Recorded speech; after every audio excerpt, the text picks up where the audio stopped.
This program features live coverage of an African safari and may include animal kills and carcasses. Viewer discretion is advised.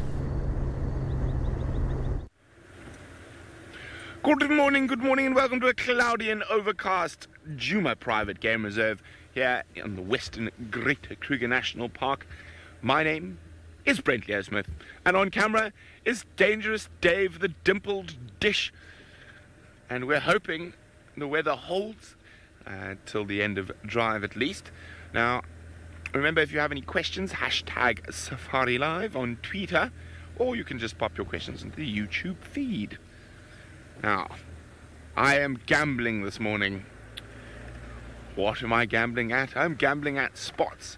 I got a report from my brother that there were not one, not two, but three cheetah heading towards our western boundary at the end of drive last night. So there is a chance they might have crossed into Djuma.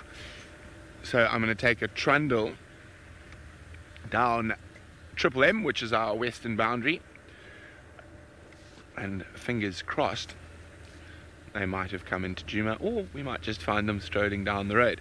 However, with the lions making a lot of noise last night, as I say, it is a bit of a gamble. So if we have no luck there, we will head off to look for Hosanna, and he should be around somewhere. Now, as I said, with the lions being around last night and being a little bit vocal, of course one of us was going to go look for lions, and that's Jamie.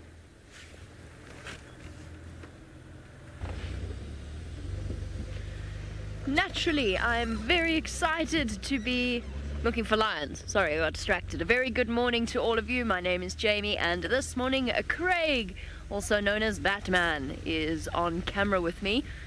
And I am trying to figure out where these lions have gone from last night, where they paid a quick visit to the Vuyatela Dam, or the Djuma Dam. I haven't seen their tracks coming this way, but what distracted me, and it's shocking light, so I apologize for this, is these big open patches here where the ground has been rubbed by something. Now that is where the buffalo slept last night. So I suspect that these lions would have moved on after them. Now I think that these lions are on a kill. And the only reason I think that is because they were roaring last night and now they've gone very quiet. I think that's because they might have caught a buffalo. I don't know. It's all pure guesswork, which is, of course, sort of what tracking is. It's a combination of skill and good guesswork, unless you're really brilliant, which I do not claim to be. So now we're going to see whether or not they're on Djuma or if they've crossed back to the north. And the buffalo herd, the big buffalo herd, has been walking up and down, north, south, north, south, north, south, every single day. And we know that the Nkuhumas are professional buffalo hunters. They went they've gone west. We know that they're professional buffalo hunters. They're very good at it. And they will probably be taking advantage of this change of weather. It was very, very windy last night, bringing in the cold front and hopefully some rain as well. Although hopefully not until the end of drive, because neither of us have put our roofs on. But it should be bringing a little bit of rain with it as well, which of course is fantastic news because it is phenomenally dry at this point, and it'd be nice to have even just a few drops to help refresh the grass and give the plants the little bit of moisture that they need to come back to life after the long dry season. But unfortunately, I don't know how much rain will actually come. I have an apology to make, which I guess is bound to happen. Both of those hyena cubs are pretties. On a completely different topic, they are definitely hers. I was there yesterday. She hasn't moved dens. Corky's moved dens to Philemon's Cutline. Pretty stayed at Aubrey's Road for now. And both were suckling from her, definitely trying to. But the little one, the tiny one that I said the size difference was too extreme for it to be hers, in the half an hour or 45 minutes that we spent there, could not get settled and suckle. and I assume that's why it is so much smaller than its dominant sibling. So I was mistaken. They are both hers. It's just that little one hasn't had the same access to food. Okay, they haven't come this way. Let me just go and check that I'm not making assumptions, because we all know what happens when you make assumptions, and that perhaps the lions didn't follow this buffalo herd. Let me just go back and check around the dam and see if we can figure out where they went from there. Carol, you say that you're glad to hear that Corky's cub is all okay. I'm actually very happy as well. I was starting to wonder where she'd gone. And we saw her underneath Hosanna's kill not so long ago. And we even went and checked the Philemon's cutline den because that's where we suspected she was hiding, or that at least there was some activity around the den. So it's good to know that she's okay. Oof. Here comes the cold front. And you all know us. We are not cold people.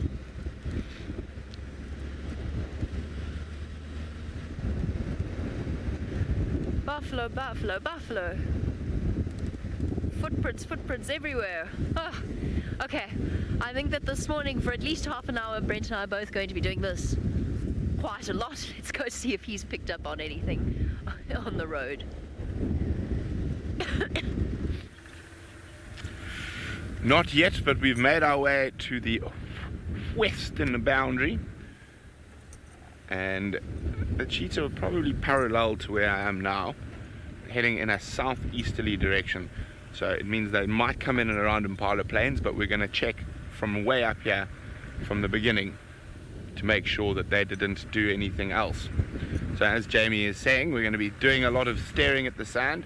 Now on this road in particular, you've got to do it very, very slowly and very carefully. You can see I'm just idling down the road because this is a busy road. This is the main access road into the Northern Sabi Sands. Hard to get to all the lodges up here except for 2. And you have to go down this road, all 3. Jimmy, you turn off right there. Sibambili and Elephant Plains, you go along the fence. But every other lodge, you've got to come down here. So the road can become quite corrugated as well.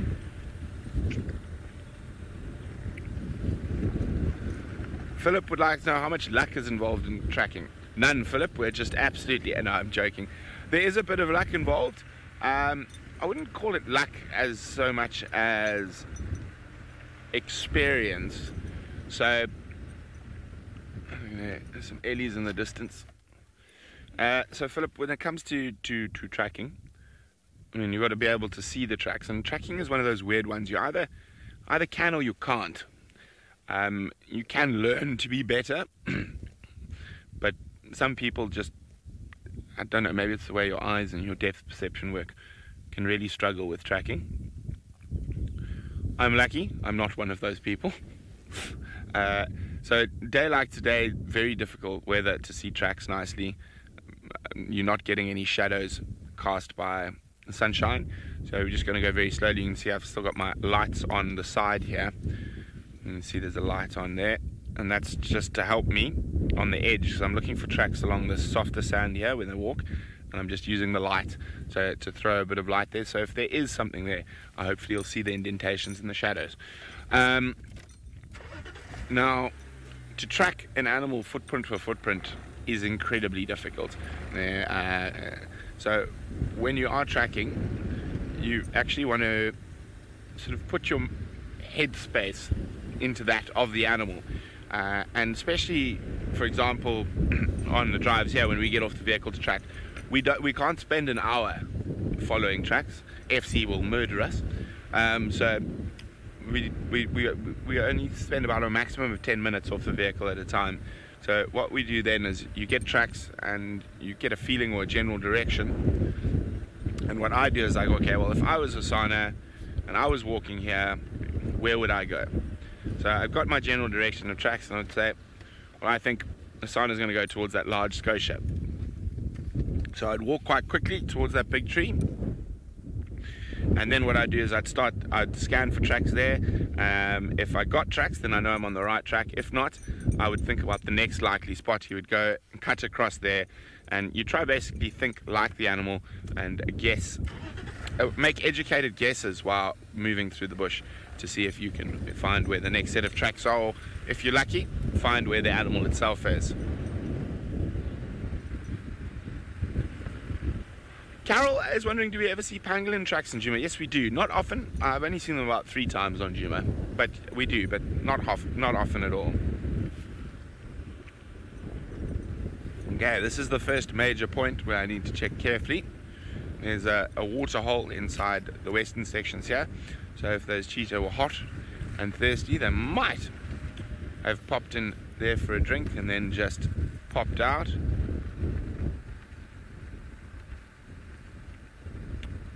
Alas, no such luck then. As I said, southeast, probably about there's the most likely point, about 1.5 kilometers in front of me, towards Impala Plains is the most likely point they might have crossed into Djuma, but you need to make sure that they haven't crossed in another area. They could of course have gone flat early last night, not moved as much, just especially because of this windy, overcast weather. Cheetah will probably go down. A lot of their senses are affected, and the bigger predators are more active at night, so they might try avoid it by keeping flat during the night while it's very windy and overcast, where their sight is impaired.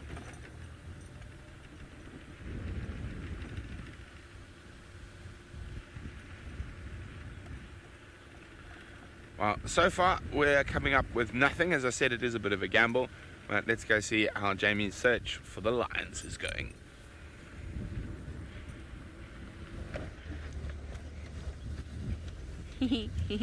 I unfortunately said gamble did not pay off, although at least we know for certain they have crossed back north into Buffelshoek, following behind the tracks of the buffalo herd. So we did find their tracks. They've been circling around this area for the last few days, so hopefully they come back again. We don't know yet. And once the other vehicles get out and about, there's certain places that we can go that they can't, certain places they can go that we can't.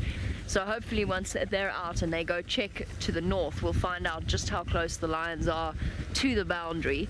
Those tracks were really fresh. They must have gone across at some point in the last 2 or 3 hours. A pity, but that's okay. That's the way it works out here. Gambles don't always pay off, and you don't always necessarily get the result you were expecting. So instead, I think we'll go to the den. Minamu wants to know which predator is the most difficult to track. Leopards can be very, very tricky because they walk like a feather, gently touching the surface of the soil, particularly after it rains a little bit and the soil gets a bit more compact and a bit harder. It becomes very difficult to see tracks. Lions are a bit easier because they're heavier. But I mean, if you give it the broad scope predators, that's a very broad scope. I know you mean mammal predators.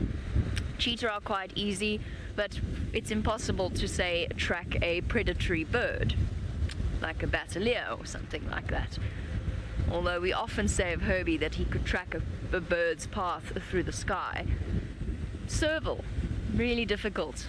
You know, it's almost impossible unless you're in a desert or something. Caracal, any of those cat-like species. Dwarf mongoose. Actually, no, dwarf mongoose I think are actually quite easy to track now that I think about it. They leave very sharp little claw marks in the soil, and they move together as a group, so perhaps they'd be easier to track. But solitary, I know what you're getting at. You're talking about the sort of the day-to-day tracking that we do. So generally speaking, it will be the solitary cats like a leopard. Just because when 14 lions walk along a road or walk across a road, you're much more likely to pick up on their big feet, or at least one of them. Where a solitary leopard, especially in this light, it becomes really difficult to know exactly where it's gone. Like, for example, Hassanix. I'm heading back towards the dam now. That's where he was last night before he was chased away by Ribbon and Intima, the 2 hyenas belonging to Djuma clan, for those of you that don't know. And in this light, it's going to be very difficult. to see where he went or what he got up to after that. We're going to give it a good go though, as we loop around towards the den.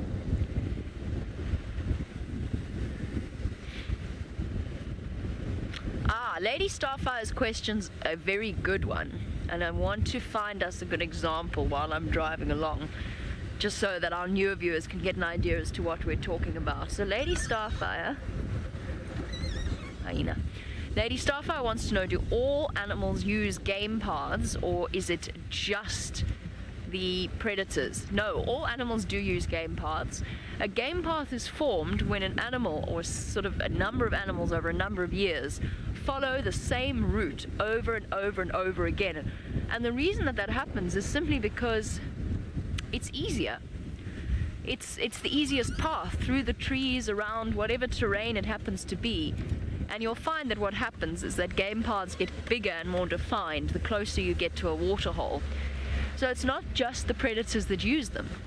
There's lots of other things that do as well, and typically the really big game paths, and of course now I can't find one, the really big game paths are created by hippo and elephant and rhino, the larger animals utilizing the same pathways for years. And they know those pathways. They know them as well as you know the roads of your suburb or your city that you live in, or wherever else it happens to be. That would be an example. It's not the best example I could have found, but it's the most immediate one, so we don't have to harp on for too long about it. There, that's a game path over there.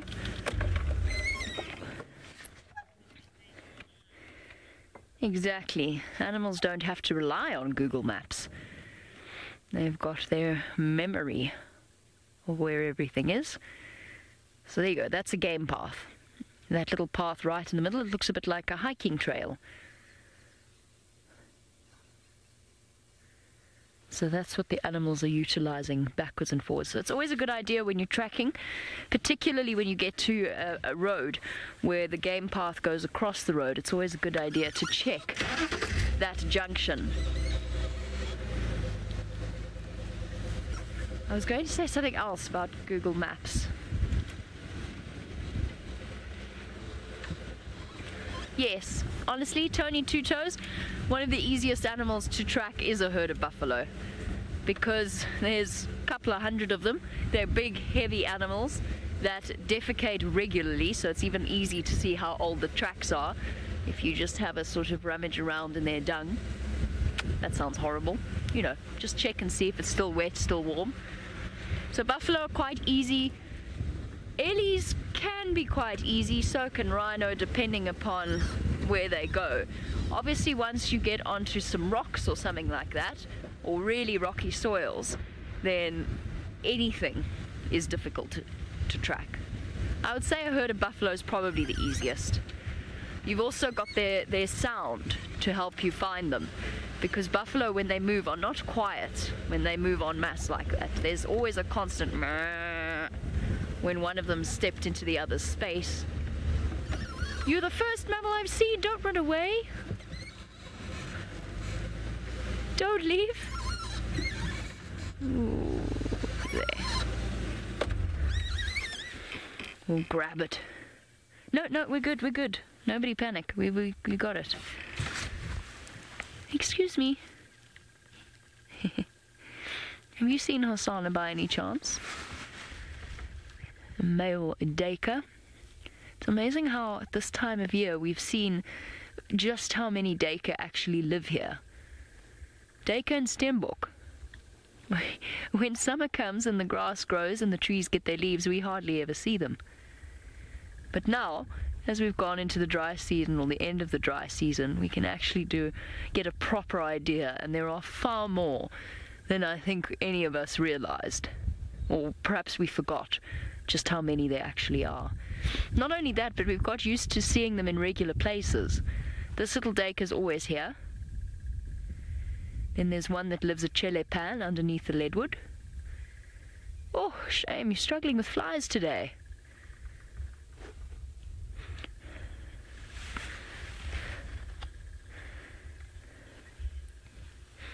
Indigo Girl says, don't ask him about Hosanna, he'd be too scared. Shame, yes, he probably would be. In fact, I would say that in terms of this Dacre's relationship with Hosanna, he's probably escaped from him at least once in the past few months, possibly even more than that, because this is one of Hosanna's regular haunts. So I would say that every single Dacre that we see around this area has at one point in its life been hunted by Hosanna. It's a weird thought when you think of it that way. Whenever you see a Dacre here, it's a survivor. At one point or another, Hosanna has stalked this Dacre.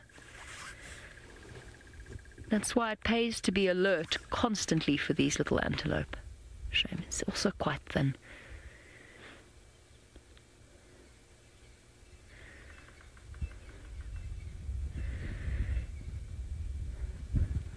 Breathing oddly. I don't know if it's in response to the flies. That's not even breathing, that's just... Looks like it's snorting at us. Are you snorting at us? Not quite alarm calling. I actually think it might have hiccups. Oh, shame, I think we gave it a fright to the point that it's got hiccups. Or maybe it wasn't us, maybe it was Hosanna.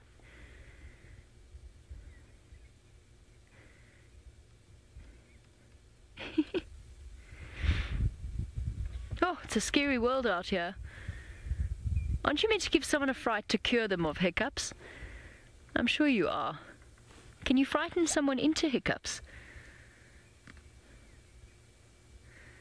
I mean, I really don't know if you can frighten.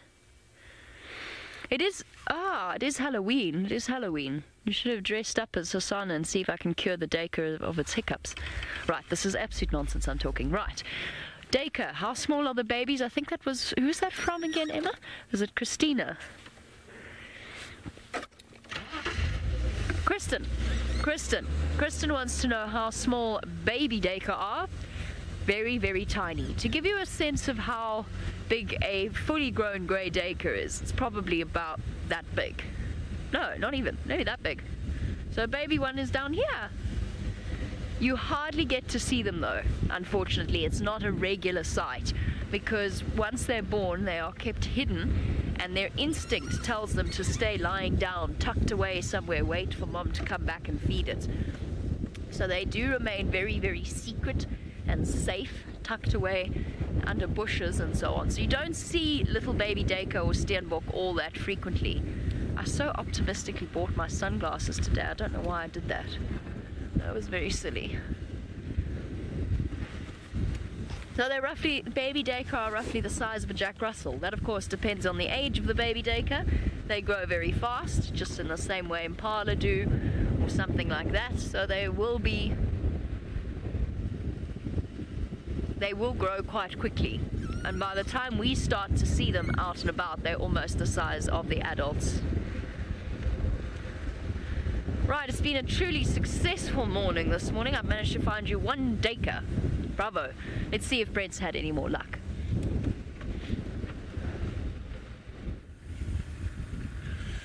We also saw one Dacre run across the road in front of us. But we're now in this area where if they did carry on in the direction where my brother left them last night, this is the most likely spot for them to have come into Djuma. Tristan and I were chatting about it. He thinks they might have cut slightly more south and headed towards the Arethusa airstrip.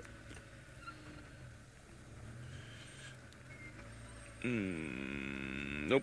Hyena. A running hyena. I'm going even slower at the moment because the light is actually getting worse.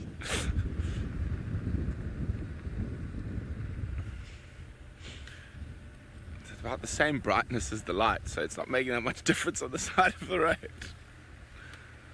Anyway, so Impala Plains is just off here. There's another open area inside Arethusa called Knobthorn Open. It might be on their track, so we're basically just idling in first gear at the moment, hoping to see some trucks. But while we idle along in first gear, I think it's time for the first quiz of the morning. And Actually, while I think of the quiz, apparently you guys want to know a little bit about what I think about what happened with those 2 male giraffes in the Mara. Very, very interesting, that. I think most people got it right. It's probably from fatigue after fighting, or I read somewhere that someone was saying from brain contusions. I mean, it's possible, but highly unlikely. Now, in the Mara with the weather, and obviously I can't say for sure because I wasn't there, but in my experience, when I found 2 animals dead like that, and it could have very easily been lightning. And sometimes if the lightning struck near them rather than actually struck them, they will die like that from the residual electricity. And the weather in the Mara, I think you've got a good chance of something being struck by lightning. However, it's difficult to tell from photos. From the photos, it looks more like they died from fatigue or a possible spinal injury from fighting, both of them. It's just unusual that both at the same time. Not impossible, just unusual. It's very, very interesting though. Fascinating, in fact. Okay, so where are we now? There we should be coming opposite Knobthorne Open at the top of the crest. Okay, now it's time for a bit of history. I think history quiz. I feel like history this morning. Who was the first man to walk from Cape Town to Cairo, and why did he do it? Hashtag SafariLive. No cheating with the Google. Who was the first man to walk from Cape Town to Cairo, and why did he do it? Okay. No tracks.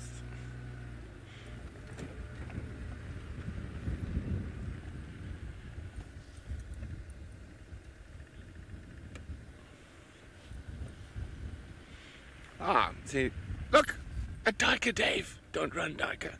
It's the second duiker we've seen this morning.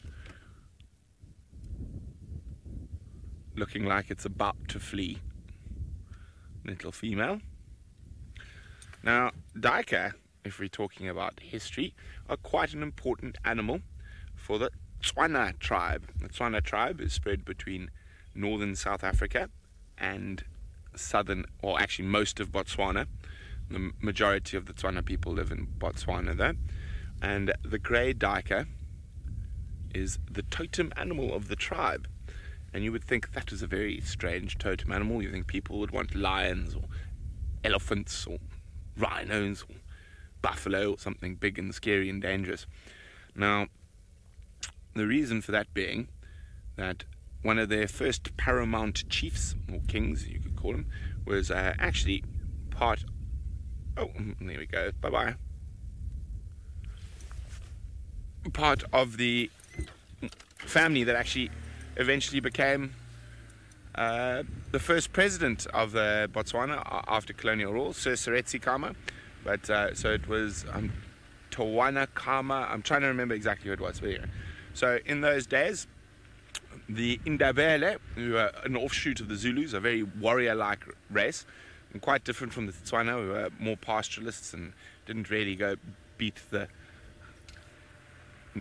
snot out of all their neighbors and steal all their cows and women. But so the Indabele was under a king called Mzilikazi, and Mzilikazi used to be basically a general in Shaka Zulu's army, and he decided that Shaka was quite a harsh guy. Not that Mzilikazi was a particularly nice man either. So him and I think it was about his regiment of about 40,000 warriors. I suppose what's the right word I'm looking for here? Not went AWOL. There's a word for deserted the Zulu army. That's what I was looking for. And they then moved up towards around modern day Johannesburg or Pretoria. And then the Boers came and they had a few skirmishes there.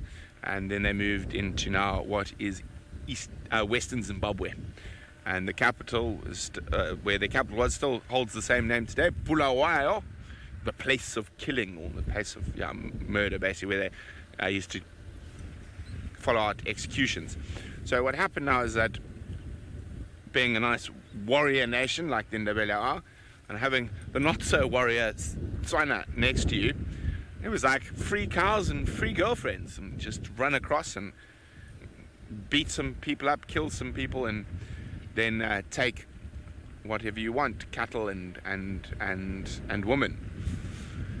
So Chief, I'm sure it was Tswana, anyway, Chief Tswana was being hunted down by the Ndebele on foot, and the Ndebele on foot, like the Zulus, were famous for being able to run over thorns, over rocks, over anything to get what they needed. And they were down towards the southern side of the Machadikari salt pans there, and you've got very, very big open grasslands with hebeclava thickets. Hebeclava is a type of acacia that grows in this sort of beautiful round thing, and there's lots of tunnels that go in it. Lions like to sleep in them, wild dogs, all sorts. And the Kama king realized he could not outrun these Ndebele warriors, so he climbed into one of these hebeclava thickets, and he thought, you know what, they're just gonna find me and it's toast. And actually he was the one who started sort of defending the people against and organizing their defense a bit better. And he climbed into there, and while he was lying there was a little grey duiker right there, and it didn't run away. The Ndebele were there 5 minutes afterwards, and could see that his tracks and whatnot had gone towards this hebeclava thicket, and they thought, now we've got him. And there's some elephants. Hello, big girl. And so he decided, he just lay there, closed his eyes basically. Oh, she's a bit upset already. And as the Ndebele approached, the duiker jumped up and took off. And the Ndebele went, there's a putti here, there's a duiker here.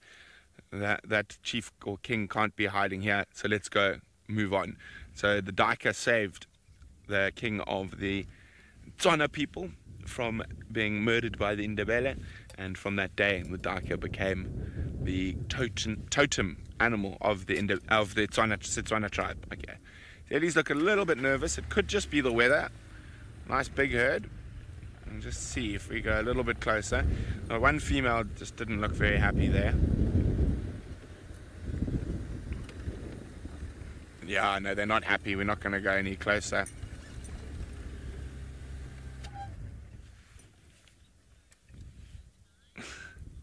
It says he went from Cape to Cairo to get to the other side. Nope. So there we go. You can see this. This is not a relaxed herd of elephants. Immediately started moving away. It could just be the wind and the weather. Ellies don't like it. You can see none of them are particularly relaxed. So we're definitely not going to try push these Ellies too much. Oof! Well, that's a different herd of elephants. There could also be a big musk bull around, causing havoc, keeping them a bit nervous. Maureen says, was it Dr. Livingston? It was not Dr. Livingston, Maureen. It was not at all.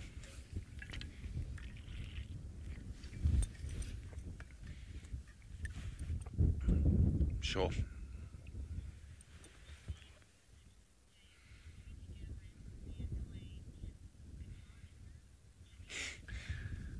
Janine says, was it James Henry to get away from the annoying kids' guitar lessons? It definitely was not James Henry, Janine. James was definitely not the first person to walk from Cape Town to Cairo. He was already 1,000 kilometers in, because his annoying kids' guitar lessons happened in Johannesburg, so he would have had a head start. Shame. No, we're not going to go closer to these Ellies. Salman says, was it Mario Rigby? It was not Mario Rigby, but an interesting guess there.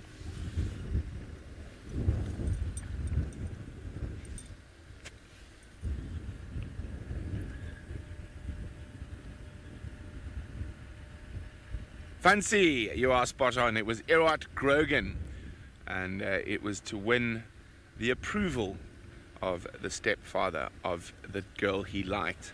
So he was quite lowly born, and he had the hots for someone who was highborn, and the stepfather said, "Grogan, my boy, you'll never marry my daughter.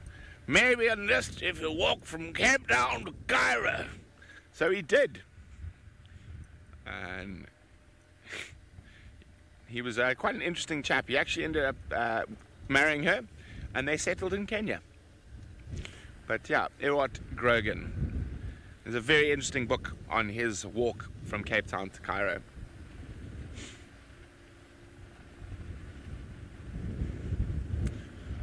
So unfortunately, so far, not a sign of any cat on Triple M, and we're coming to the end of it. That's the end of it down there.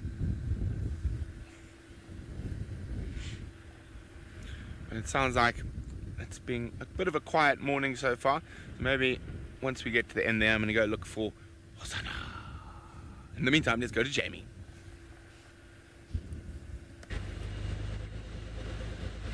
Well, it's even quieter here. I can't tell you anything exciting, I'm afraid.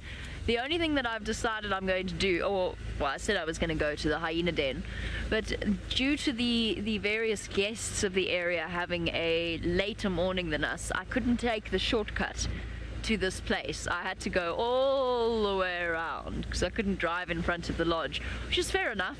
If you've paid to come on safari, you don't want filming vehicles driving past as you're having your morning coffee. Or maybe you do, I don't know. But so we've come to the Philemon's Cutline Den. I did not choose it.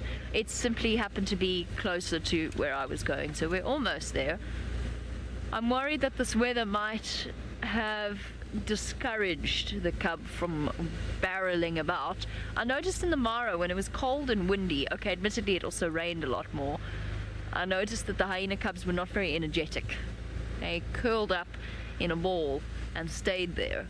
I'm hoping it's not the same with them. It's a mammal, Craig! It's two mammals, both the same mammals. So I started thinking while I was driving. I took myself down quite a ridiculous train of thought. So I was thinking about how, because I bumped into some white-crested helmet shrikes, and I was thinking about the way in which ornithologists name animals or name birds, and no disrespect to them, but they're usually quite, you know, they're very descriptive. So the greater blue-eared starling, or the Cape glossy starling, or whatever it happens to be. And I was thinking about if we named animals that way. Then I realized, of course, there are far more birds. So it's not a situation where you name an elephant a great grey elephant, southern great grey elephant. But antelopes works quite well if you imagine that they had a different name. Antelope as named by ornithologists. So an Inyala would be, what would Inyala be? Fluffy-necked antelope. Would that work? Kudu would be a big-eared antelope. White striped nose antelope, chevron antelope. Oh, there is actually something similar.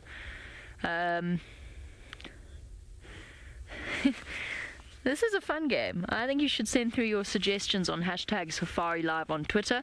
Impala, of course, if you look at their Afrikaans name, immediately gives the most clear description of what they are. Rooibok, redbuck, and they are pretty red. But Nyala are a bit confusing. What would an ornithologist call an Inyala? Rough-necked, rough as in rough. I was even thinking about hyenas. Okay, admittedly a spotted hyena seems like it was named by an ornithologist. It's got spots and it's a hyena, it's therefore a spotted hyena. Then I thought about brown hyenas and I thought, oh dear, we're going down that track again. But then I thought you could call it a white ruffed hyena, because they've got that white ruff of fur. Then imagine wild dogs, okay? Splotchy patches dog. Lions would be tawny cats.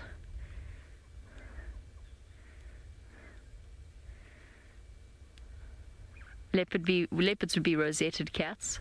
Cheetah would be spotted cats. Serval would be a small spotted cat. Oh dear, we've got one of those already. No, I've taken us down a strange path. Anyway, that's, if you're ever wondering what it is we're thinking about while we're driving around out here, that's what I was thinking about. Fluffy-tailed antelope. I mean, there's even a bird called a fluff-tail. Could it get more descriptive than that? The problem with that one is that bushbuck and Nyala also have fluffy tails. And Nyala are tricky because the females and the males look so different. Raren, yes, perfect. Socked antelope. Or stockinged antelope. Knee sock antelope. I like it. Knee sock antelope. I have no idea if this train of thought makes sense to anyone but me. I'm really glad that Emma's thigh-high garter antelope. I'm really glad that Emma is on the same train of thought as I am, or at least I've managed to drag her along my train of thought, because this could be a very bizarre conversation. Kudu, big-eared antelope. Don't worry, Emma, I won't start singing cats. Nothing in the world could provoke me into doing that. White-fringed antelope?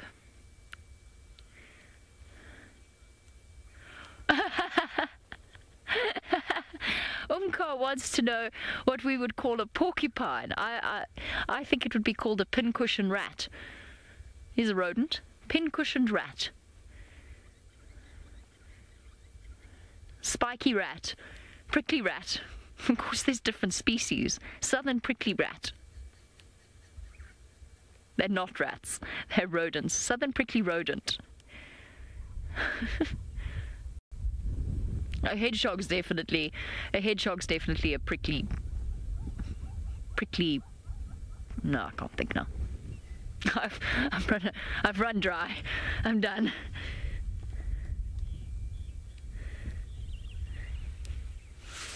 Cuter, yes, exactly. Cuter prickly rodent. Except they're not rodents. Tricky.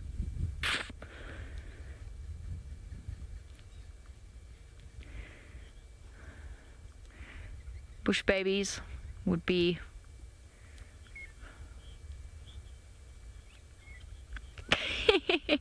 Chitty Chatty Meg has gone with bush toothpick holder. Okay, now we really are going into the realms of what if animals were called something completely different. I like it. Bush toothpick holder. You know what I mean, though? A hornbill with a yellow bill is called a yellow-billed hornbill. A hornbill with a red bill is called a red-billed hornbill. It's very practical. Ornithologists have been very practical when they've named birds. What is that? Oh, well, it's got a yellow bill. It must be a yellow-billed hornbill. It's got a bill. It's quite like a horn. That nearly came out differently.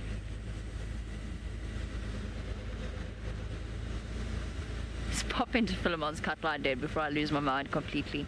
This is a very VM-styled conversation that I've gone down.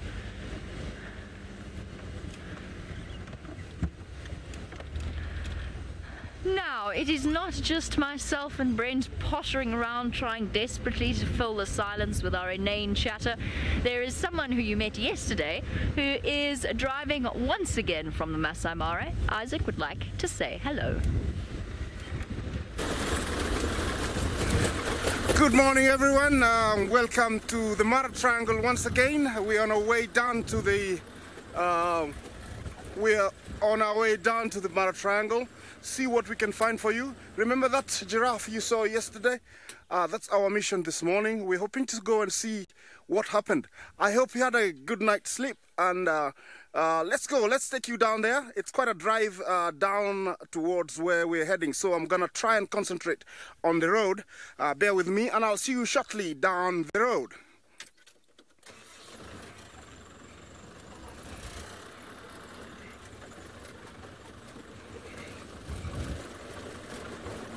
As you can see, it's just about sunrise. Very beautiful after all the storm yesterday. It is not as chilly. It was chilly back there in camp, but no, heading down here it's not chilly. The temperature is quite moderate. I would say it's around 23, sorry, it's below 25. quite comfortable for games, so we should find a lot of animals out in the plains. I think it was sunrise about 10 minutes ago. As you can see down in the plains, there's some balloons that are drifting towards the Serengeti, to my right over there. And you can see there's a few puddles of water already from the rainfall yesterday, which is a good sign. The animals don't have to go, long distances to look for water in the next couple of days.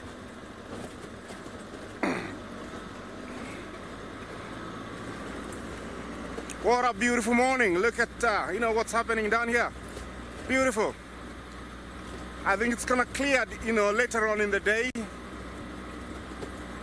We're facing east at the moment.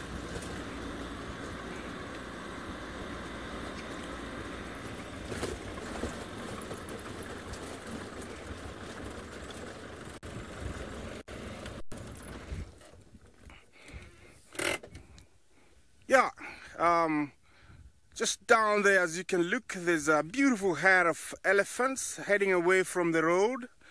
Looks like a small breeding herd. They're quite busy. Looks like they're on a small mission because everybody's moving. I don't know what's happening there. We just found them. Looks like there was a little bit of a scuffle with that guy, backing off. Usually it's a sign that, he was being bullied. But now he's comfortable. Looks like he's going to join Mom to the right. Look at that view. All those are the desert dates or the Balanites aegyptica trees. These are the trees that give the Mara its name. In Mara means dotted or spotted. You're going to see what I was telling you earlier. So there was a bit actually of a scuffle. Those are two maybe cousins that, are, sizing each other. This kind of behavior is very important to elephants because at an early stage they'll need to find who's dominant. So in the later years they can avoid conflicts, and this plays a very big role in making them achieve that hierarchy. And you can tell the guy to the left is actually been told off every couple of times. Look at that, once again. Very happy little guys. You can tell they're bulls. Those thick short tusks from the beginning, you can tell they're bulls, and also the rounded forehead. Looks at that guy, he's so jolly. You rarely see this kind of behavior. Look at that. Once again, tussling. Yeah. At a distance there's a topi, very comfortable. Having his early snack. He's a survivor of the night. Hello, Topi. Yeah, good morning. Yeah, Topi, a very common antelope in the Mara and parts of the Serengeti. Yeah, it looks like the mother elephant there heading towards the rest of the calves. Yeah, beautiful view.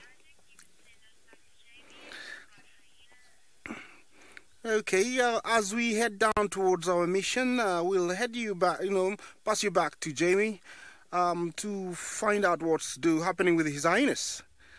Back to you, Jamie. Well, I'm very grateful that they are at least at the den. That is a very good start. I think Brent is trying to get hold of me. Sorry, hold on one moment before I carry on with my train of thought. Just standing by.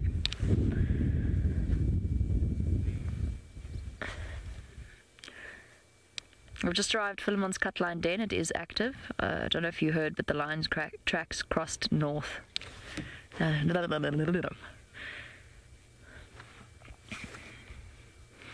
Negative. I drove Central, Vulture's Nest, and then Pangolin Track. I didn't pick up on anything.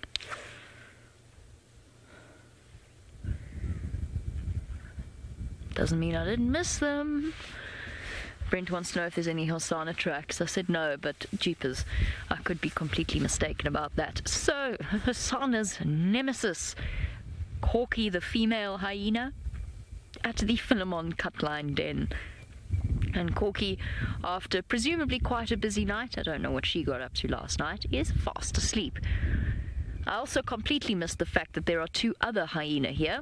I'm going to show them to you in a moment. Yeah, let me just reposition while Corky's asleep. I'm going to show you the other 2. They're just lying up ahead. If I had to guess quickly just who it might be, I would say it would be Corky and Ntima, honestly. After their busy night of chasing Hosanna around. Should actually be in low range. There we go. Morning! We can't play the game with spotted hyena because they already have an ornithologist type name, spotted hyena. If we wanted to go sort of down the route of chitty chatty Meg's thinking, though, we could call them flop. We could call them something like I don't know, I can't think of a funny name for hyenas. I've exited that strange state of mind that I was in, which I think came from sheer desperation to see something, anything, and now I've got some. Are you sleepy, guys? They do look tired. They all look tired. Who's that comment from? Sorry. Emma, I've gone selectively hard of hearing. Cheryl. Cheryl said that Corky looks tired. It's exhausting work raising a hyena cub. They've got very sharp teeth, and they're very busy throughout the night. No, I think it's fair enough.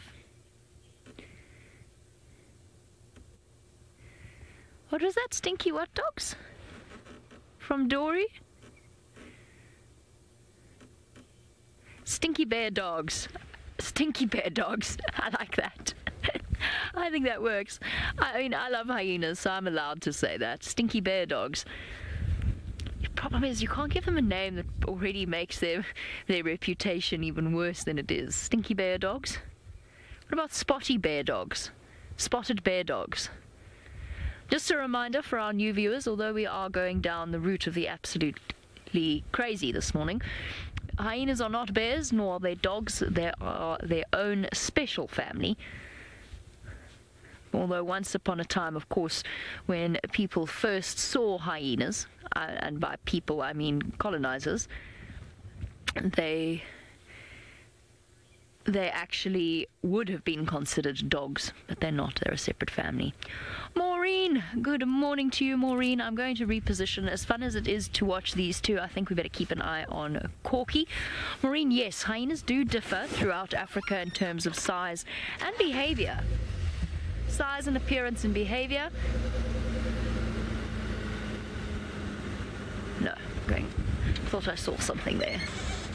So the hyenas in the Mara are actually a little bit smaller than the spotted hyenas here, and they're still, I mean, they're still the same species, they're still spotted hyenas, but they're a little bit smaller, and there are greater numbers of them. They do a lot more of their own hunting than the hyenas do here. The hyenas here do about 50% of their own hunting and scavenge the other 50%.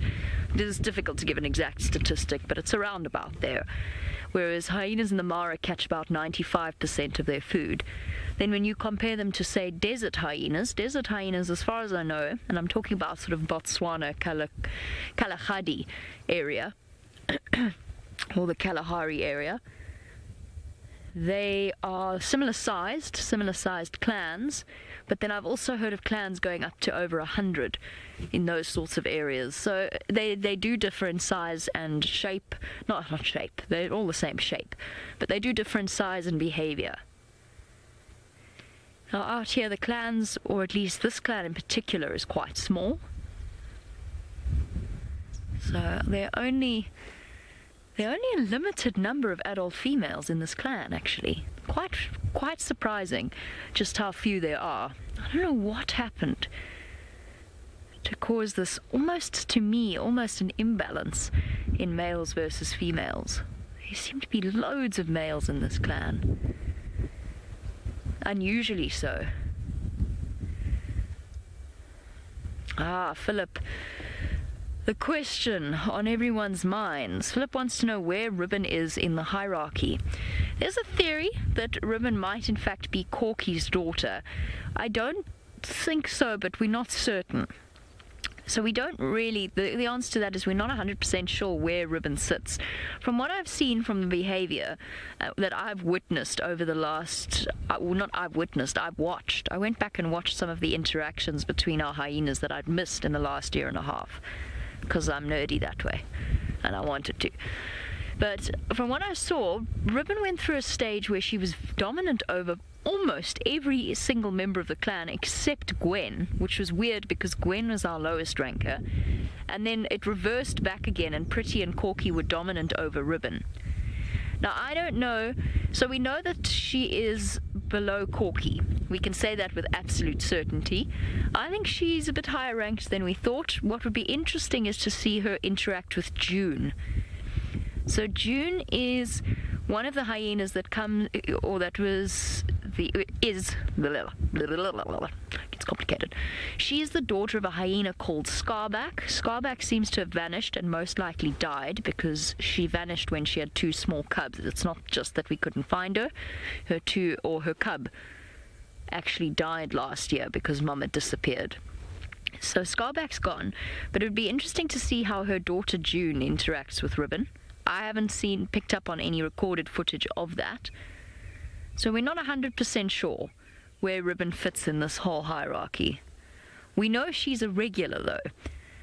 So Ribbon and her daughter Ntima seem to spend a lot of time around this spot, and they're very prominent as characters that we see regularly. And I call them characters because they are characters. They are very much characters in both senses of the word. I was going to say something intelligent about Ribbon. Wow. Oh, Corky and Ribbon.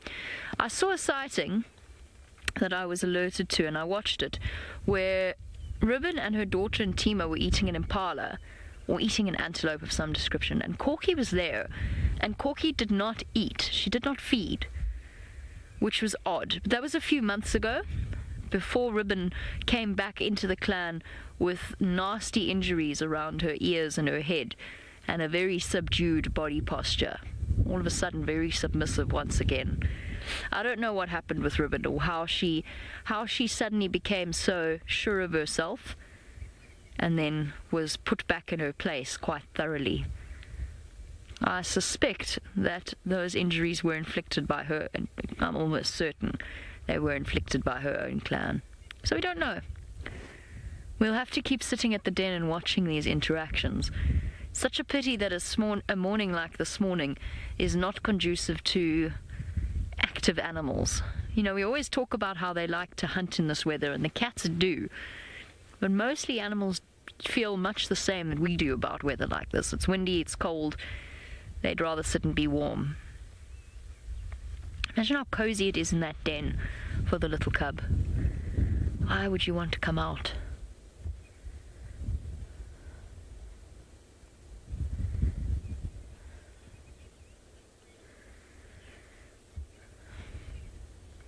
I'm not going anywhere. I'm going to sit tight right here and wait for Corky's cub to come out. Let's go see how Brent is dealing with the change of weather.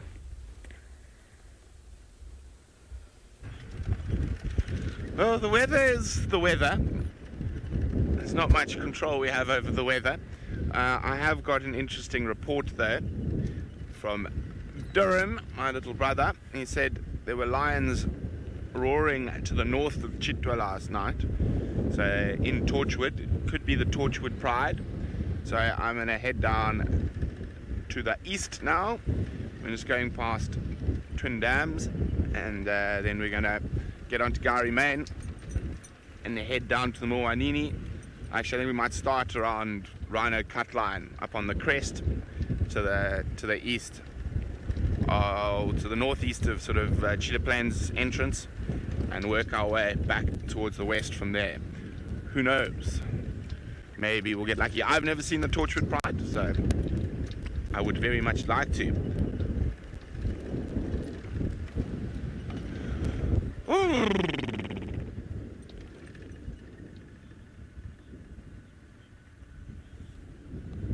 Snazzy would like to know what makes a cat a dominant cat out of the big cats. Well, pretty much goes down to if you can beat up the other cat, then you are the dominant cat. So it's pretty much as simple as that. With leopards, and with cheetah. Lions can be a little bit more complicated because of the coalition system. So with the males, you can get sometimes big coalitions, 5, 6 lions together. Now, the dominance amongst those coalitions is constantly shifting. So any one of those males could be dominant at a time, depending on how hungry, if you got an injury, if you just don't feel like it. So it just depends. So the dominance in lions changes amongst the coalition throughout their lifespan or at the top. And leopards, both male and female, if you can beat up the competition, you are the dominant cat. And the same goes for lioness prides. There's no real dominance amongst the pride of lions, or the females. It's sort of and what was that? It was a kudu that just jumped through the bush. And we're going looking for cats now, not kudus. Oh, let's go back to the hyena den. Hopefully Corky's cub makes an appearance.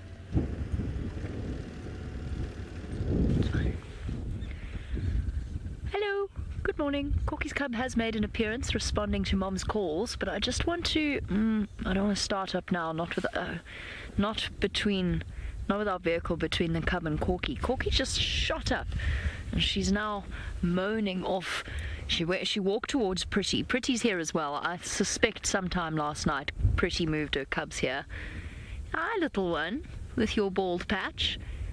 That's all around your face. You are very cute. Come on. Corky, what's happening? Listen.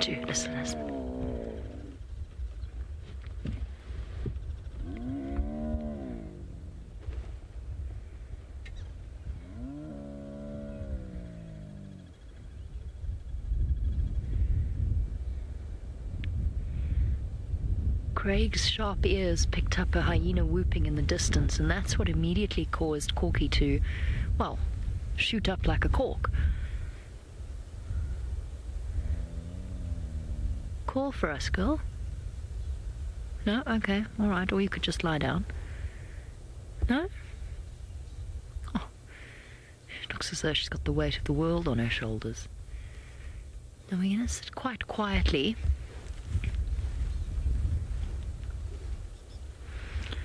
Niconico viewer, it is fantastic to have you on board with us. You want to know how we distinguish between Corky and Pretty.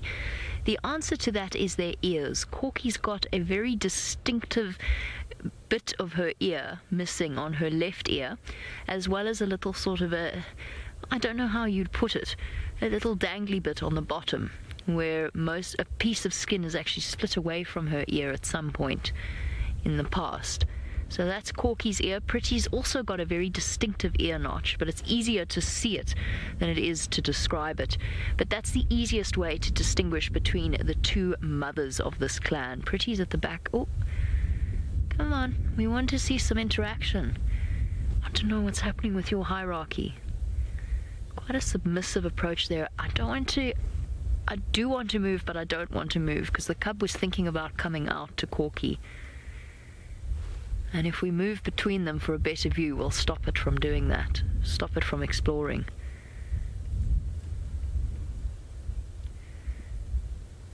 Bit of fear there around Corky. Good morning.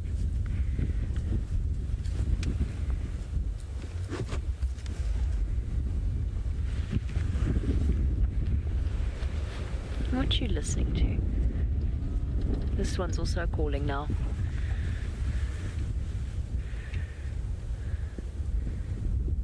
Lauren, you want to know how many adults there are in total in the Juma clan? I'm hesitant to answer that because I don't know that there aren't still more than we've seen around. Let's just watch this play out. Sorry, Lauren, hold on 1 second. I'll answer you properly in a moment. Corky's going to make sure that this individual doesn't go near the cub. But there is some low groaning going on.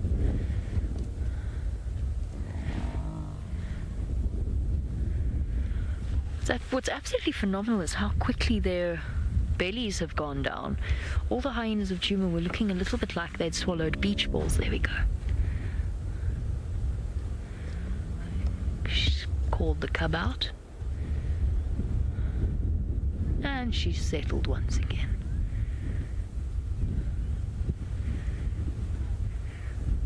Now, in terms of adult females, we know of Corky, Pretty, June, Ribbon, and Tima, who actually doesn't really count as an adult female. She's still a sub-adult.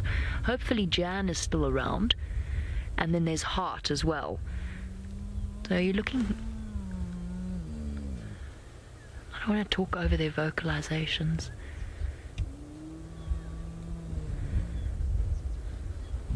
This one's also calling. Or moaning. Not growling, moaning.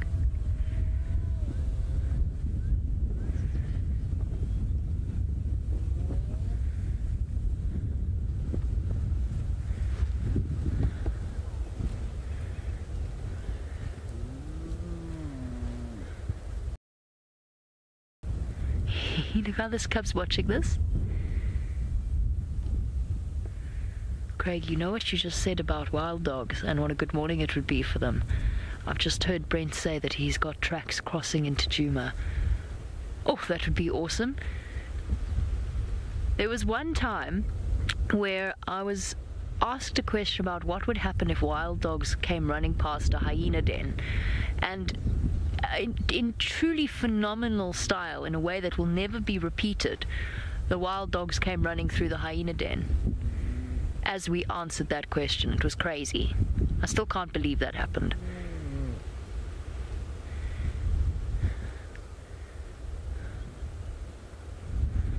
He's so cute.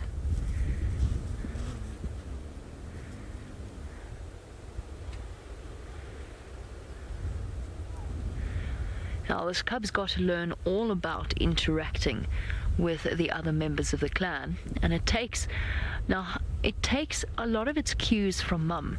So rank to me is a psychological thing more than anything else. The higher ranked individuals do have slightly more androgen than the lower ranked individuals, and of course they get better access to food as cubs. But for the most part, I find that rank with hyenas is very much a psychological thing. So this cub learns. Oh, I know that feeling. That was me this morning. I didn't want to get out of bed either in this weather. That was so human. That was so fair. It came out, felt the wind, and went, no, thank you. I will go straight back down.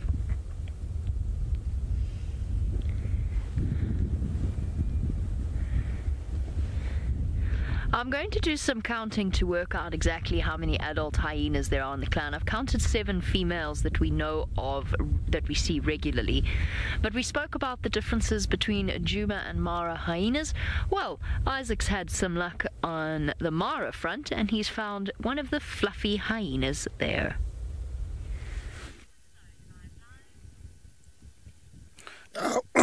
Wow. Yeah, there's a lioness walking the bushes there, if you can see her.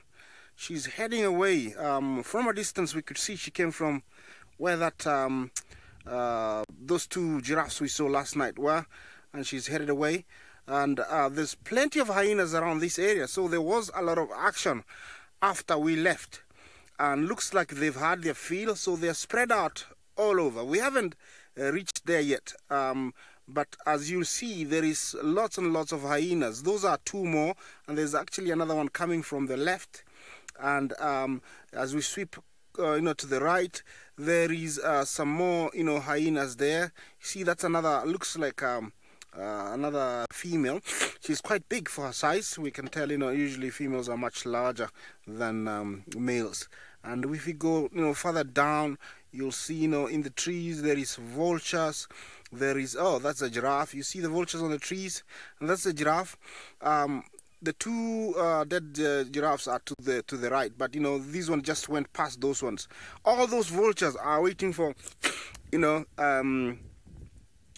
for the hyenas to leave or a lion that's by the kill. We haven't reached there yet, so we don't know what's happening. And this giraffe just went past those two. Those are the rangers down there, the people who take care of this pack. There's another giraffe going past that area. I would say these were maybe family members. They would have maybe one time, you know, mated or mingled with those two dead ones. There is a hyena. They're heading towards. Actually, it's heading towards us, but it's much closer to the giraffes than us. Yeah, it's headed straight to where those, you know, two giraffes are, and she could have had, you know, a feel, but she's still wary. Maybe there's a bigger cat down there. Yeah, you see that giraffe is very inquisitive. I think it spotted those two, and it's ambling slowly towards them. Let's wait and see, you know, as we look around. Oh, there's another giraffe also following. This might get interesting because giraffes are very inquisitive, and they'll always, you know, look and try. Oh, and each.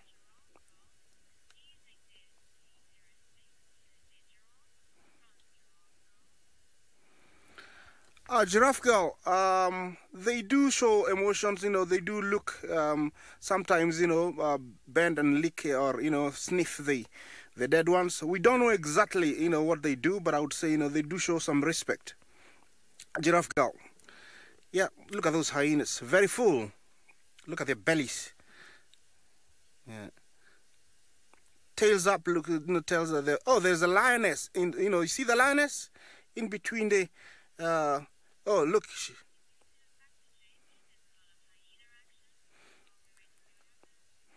Okay, yeah, yeah, you have some hyenas with Jamie. So, Jamie, back to you as we head towards the giraffe.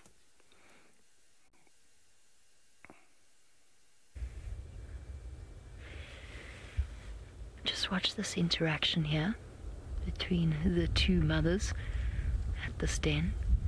Pretty's come up and approached Corky. There's been lots of talking. Of course, now that we've rushed you across to us, they're going to stop talking to each other. But there's plenty of interaction, definite sign of dominance from Corky towards Pretty, but not unfriendly. There was nothing. These two have always been friends. The cub's just watching. What's going on? Are you all going to settle down now? Yes. Oh, okay. Well, that was nice while it lasted. They were all moaning to each other. Let's just see if this cub goes up to Pretty. You're a bit wobbly still. Oh, it's so cute. It is ridiculously tiny. Oh, look at this. Hi. Morning. We're getting curious now. Thanks to Michael for the ID of the other hyena. It is Comet. Oh, look at it, anal pasting, or trying to. Already showing signs of, oh, can we see there? I think it might be able, we might be able to see if it's a male or a female. Let's have a quick look. Oh, stop, stay still, stay still. Oh, no, gone back in again. Now it's too difficult. With the heightened level of excitement around the den, it was about to give us a clear show of whether it was a male or a female. I've got a sneaky suspicion it's a female, but I'm only going to call it once we've seen it 3 times. I'm going to follow the researcher's pattern. Mummy, who's that? Is it safe, Mummy? Can I go say hello?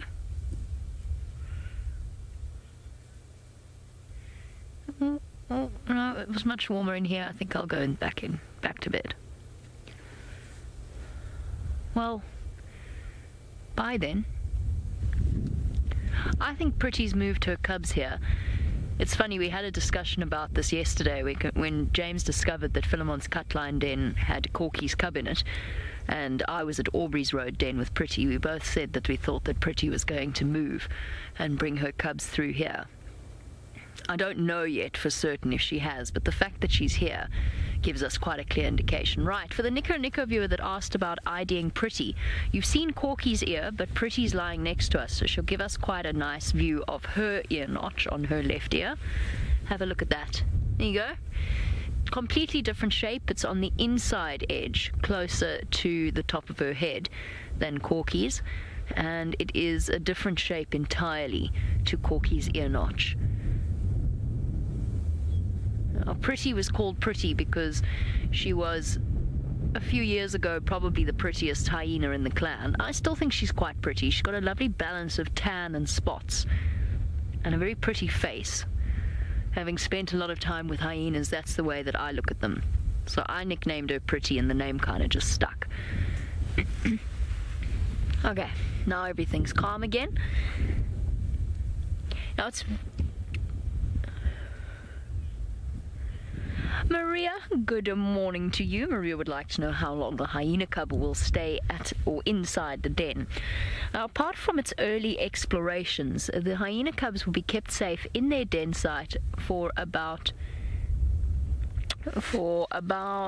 close on 10 months or so. So they start to graduate around about the 10-month mark. Sometimes they graduate a little bit earlier, sometimes they graduate a bit later. And often they'll return around the den. It's difficult to say exactly when they leave, exactly when they graduate. Now, the reason that you find such a disparate time when the cubs leave depends upon the rank of the mothers. High-ranked females can bring food back to the den site without worrying about it being stolen from them, so they regularly do so. Therefore, there's less need for their cubs to move away from the den early, where for low-ranked females they can't bring food back to the den, and once their cubs start to eat solids or eat meat, they need to take them with them to the carcasses that they manage to find. So it depends upon the rank of the mother as well, generally, when the cub will graduate. But don't forget, even though cubs are eating solid food at about 8 months, they will still continue to suckle for a year and a half. Sometimes I've even heard of cubs suckling up to 2 years old.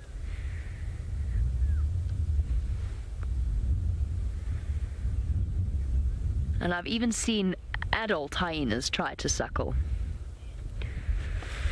Kristen, yes, indeed, snakes are a potential threat to cubs in the den, especially on a day like today, because the snakes are going to start being more active as we start to go into our summer months, because there's more water around, so they come out of their sort of inactive phase. So they'll start to be more active, but on a cold day like today, then obviously as ectotherms they then need to seek out warmth, and a termite mound is nice and warm. So yes, a snake is a potential threat to a hyena cub. Most of the time their instinct will keep them safe, and they'll run away from the snakes if there's a snake that's crawled its way into the den. Remember that the tunnels have multiple entrance and exits, so they can get away. But for really, really small cubs, that's when you'll find that their risk is at its highest point. Something like a python. Most snakes, it would take a large snake to take on a hyena cub. Right, I'm sorry to have rushed you all across here for all the talking that was happening and the interaction, because immediately they calmed down. That's the way it works. But I know that Isaac has the exciting scene unfolding in the Mara, and I'm sure that he's keen to tell you just a little bit more about it all.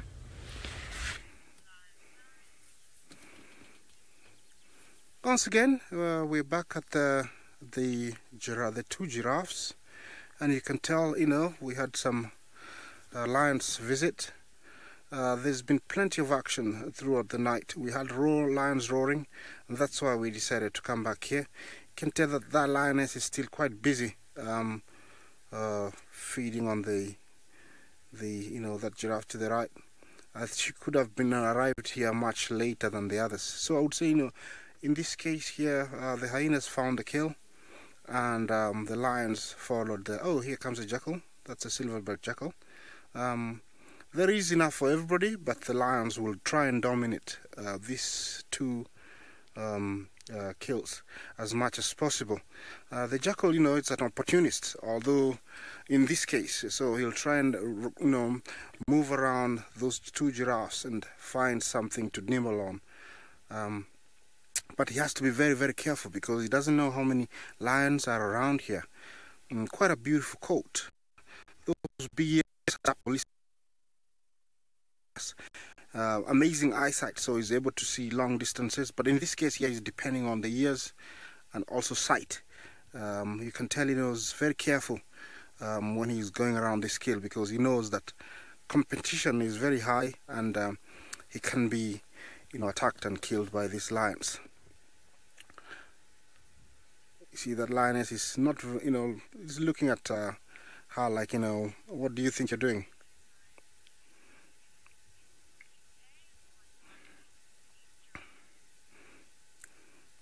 Yeah, well, hello once again. In case you didn't see us last night, we came here and found these two giraffes. We think they actually exhausted themselves while fighting and they died, close to each other.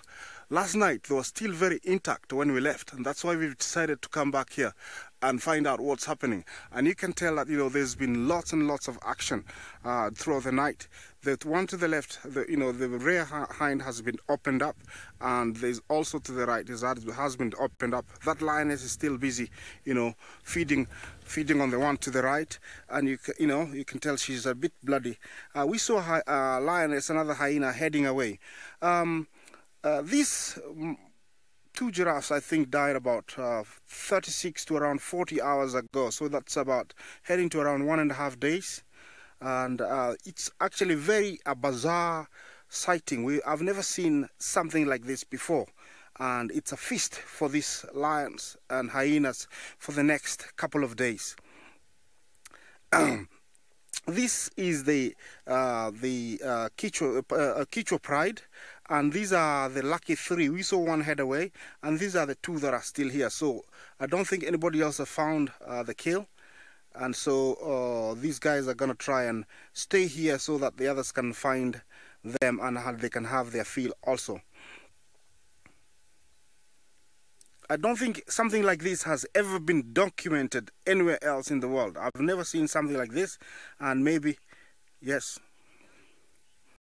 I would say even up to 3 prides can feed on this kill. A fully grown lioness will eat up to around 40 kilos of meat in one sitting. And you can tell these lionesses are not that hungry.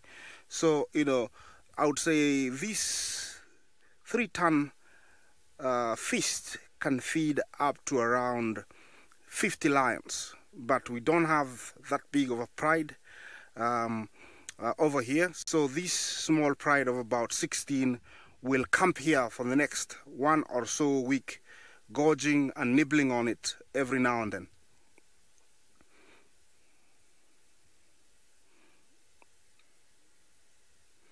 She's so full, she's actually almost falling asleep in the dining table. The jackal, you can tell, he really wants something. Here comes a hyena. I think this is a late comer. He wasn't here early enough to have his fill, so he's going to try and go around hoping that the lionesses will leave and so he can have a little bit of a bite. Look at her belly. She's so full.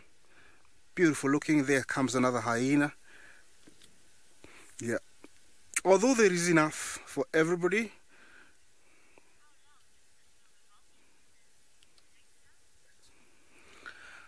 Alexa, good question. How long until the vultures come in? Just to remind you, yesterday when we were here,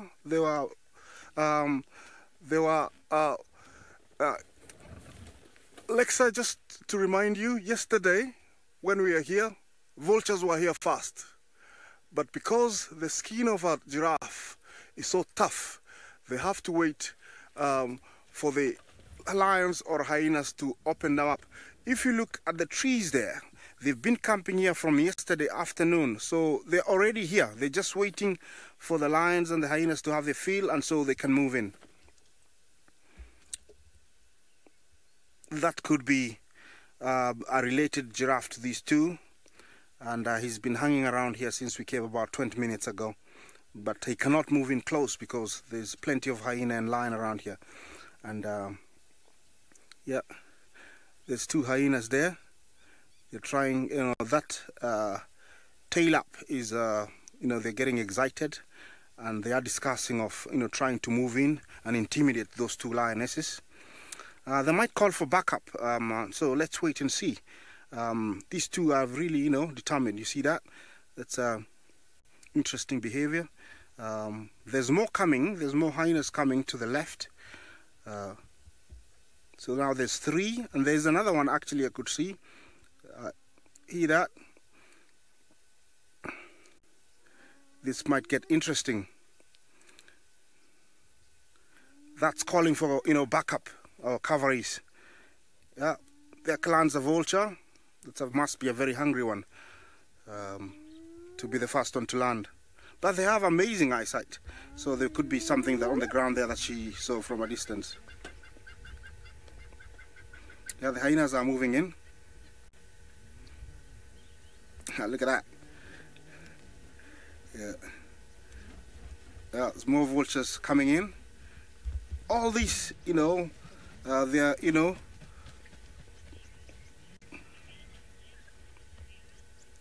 yeah, the hyenas already moved in. You can tell they have intimidated the lionesses, and they've moved in.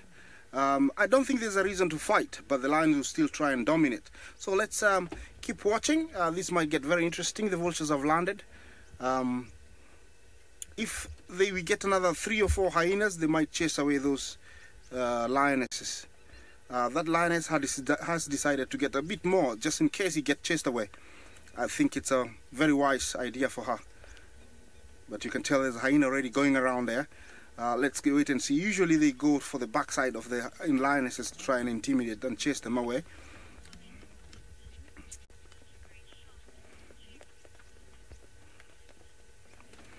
Yes, President. Yes, it is a great shot. It's one of those lucky moments that, you know, you want to be here and look at this. It's amazing, you know, the interaction. But there is enough, you know, food. There is enough area, so there's a distance, and everybody's there enjoying his meal. Remember, you know, these two guys, you know, these two lion and hyena will try and, you know, outnumber one another or kill each other so that they can have all the food for themselves. But in this case, you can tell that there is enough hyenas to intimidate the lioness, so she's comfortable, you know, dining by herself, and the hyenas are also very comfortable dining by herself. This is for sure. She has decided to eat a little bit more, just in case more hyenas coming and chase her away.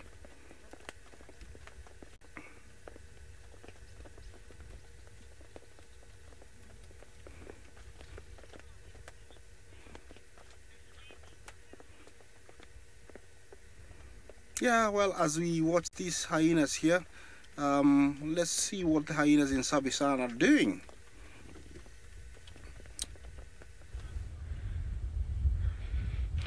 Well, they're being very cute, or at least one member is being exceptionally sweet this morning. Now, Corky still keeps groaning and moaning every now and again, and every time she does, then her cub pops its head out as if to say, you know, are you calling me? I think it's already had breakfast, so it is wide awake, but it's eaten, it's not hungry. And all that's stopping it from doing the usual hyena club exploring is the horrible weather and the cold, cold wind. It's just a tiny little thing, so exposure to this nippy wind will drop its body temperature quite quickly. Come on. You're getting bigger now. You'll be okay. It'll be okay to come out and say hello to us. The other day I was on a training drive when Corky was still at Aubrey's Road, and this little one came right up to our vehicle, but really, really close. The reason it did that was because Corky was lying next to us, so it felt safe and calm and relaxed. It was gauging its behavior off her behavior, which is why... Oh, bye. It's still too cold out, yeah. which is why the cubs of hyenas relax so quickly, because they watch the behavior of their mothers. That process of habituation happens with leopard cubs, with lion cubs. If the mother's relaxed, then the cubs will be relaxed as well. And what we'll find is that it'll take these guys a little bit longer to get comfortable around the vehicle, because they don't have any older members or cubs, older cubs at the same den to teach them how to behave. But if June, for example, were to have a cub or heart at a den site with these cubs, then its cub, the younger cub, would learn very quickly from the older ones that we are not something to be feared or be concerned about. I've heard that James, with our trainees, has found a leopard on Torchwood, and I think that Brent is getting hold of them now in order to go and join them there. Unfortunately, the wild dogs went to the west, so they've gone to Arathusa.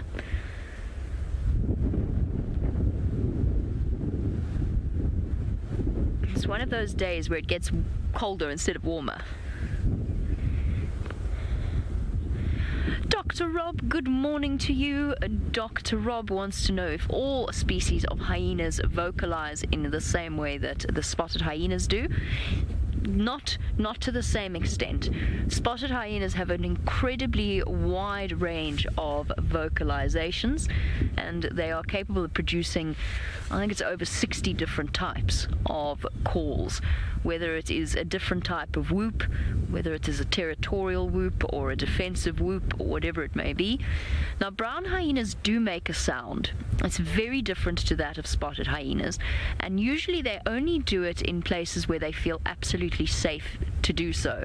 So you don't hear them very much in places where there's a high concentration of lions or spotted hyenas, because they are outcompeted. They're much, much smaller than those two predators.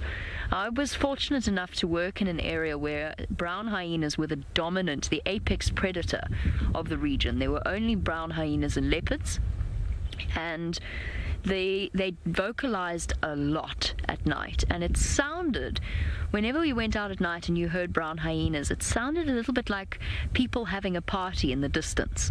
There was something very human-like about it. It sounded like human voices, muffled human voices, talking just far enough away that you couldn't quite hear them. They also moan in the same way that spotted hyenas do, particularly to call their cubs out. Aardwolf, largely silent. Striped hyena, I actually have no idea. I assume that they vocalize, probably similar to the brown hyena. Probably are quite quiet. Awesome. Okay, I don't want to keep you away from Isaac for too long. He's got plenty happening.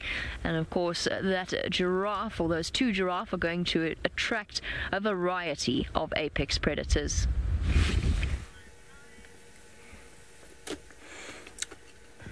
Interesting behavior we see here. You can say that lioness, she's crouched down. She's been intimidated by those hyenas, and she's begging for mercy. That's like us being very submissive, but at the same time it's still a very dangerous situation for that lone hyena. But you can tell there's enough hyenas to tell her this is no longer your feast, it's all ours. Yeah, the hyenas have moved back.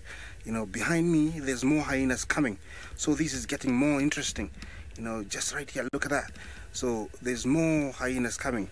That earlier call that we had, it wasn't loud enough, but these animals have got amazing sense of hearing, so they've heard that call. We told them, please come, we need, there's enough meal for all of us, and we're trying to get it for just us, so please come. And this is the case. You can tell more and more are coming. So eventually the lions might not be able to come back here, because there is more than about 10 hyenas now, and more are coming. It looks like that one is staying guard. The female, the twitching tail, tells that she's ready to pounce. At the same time,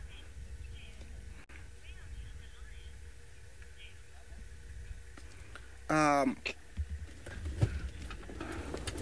don't know if I got your name right, but Steph. There was a lioness that we saw earlier that moved away, and around here there is about 3 lionesses. You can see that one heading away, and looks like a few had their fill and they moved away. So we have quite a good number of lions. There are about 5 of them, and you can tell that one is trying. He's been chased off by the hyenas. Like I said before, when there's more hyenas, they're going to intimidate and chase our way. And now they know that they've taken over. That tails, raised up, tells they are ready to pounce. They are ready for any action, and they are working as a team. And this must be all one clan, because they won't allow any other hyena from a different clan to come and feed on their bounty. So now they're coming back, and they've managed to chase away all the lionesses. So they're coming back. So the other lionesses were here and they left, and now the last few that actually I think found the kill later on have been chased away by the hyenas.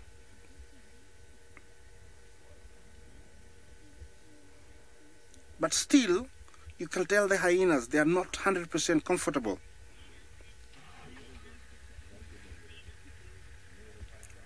Christina, 100%. There is power in in numbers, and this is the case here. The more hyenas come here, the more intimidating they are to this small group of Kichwa Tembo, females.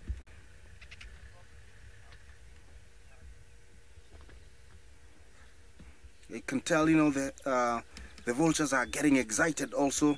We're having more and more of African whiteback vultures coming in. There are those, nibbles that are getting dropped by the hyenas and the lions earlier on. So they are, feeding on those as they inch in, trying to claim their share. Because definitely later on, they will have to get their share. But in this case, right now, it belongs to the hyenas. Look at that guy. He's walking, on top of the food. Bad table manners. Yeah, you can tell, they're getting comfortable now. Oh, he's gotten inside the, giraffe. Oh, look at that. He's biting on the groin. Must be a soft tissue there. But he's basically inside. Remember, hyenas have got some of the most powerful jaws. So they're opening up by eating the skin, exposing more meat so they can eat comfortably. We cannot see exactly what's happening on those ones to the right, but I assume, they're inside the belly. See, that is like a watch out. He's looking because maybe the rest of the pride might appear.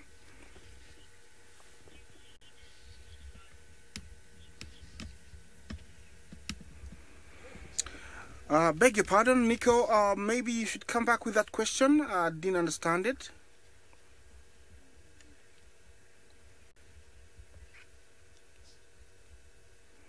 Do hyenas do? Nico, yes, they do eat bones, but not all of them. There are those tough bones like the skull, the femurs and the tibias, the vertebrae. They cannot eat those, but the rest, they can eat them very, very well and easy.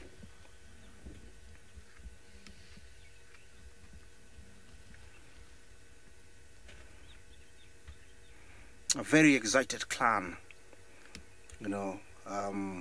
plenty of food. They still have to be wary. The vultures are trying to get their share. All those are the African whiteback vultures. Beautiful scene there.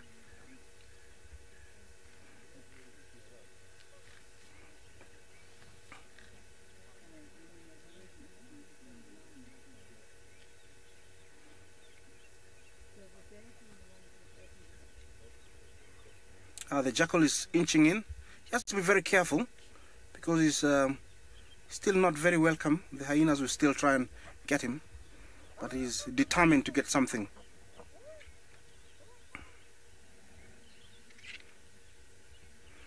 You see, that looking out is very important, because if a big male lion appears, it might kill. Yeah. as we continue staying here and giving you live coverage of what's happening with these two dead giraffe. We'll pass you over to Jamie and see what's happening with the other hyenas with the cubs are down there.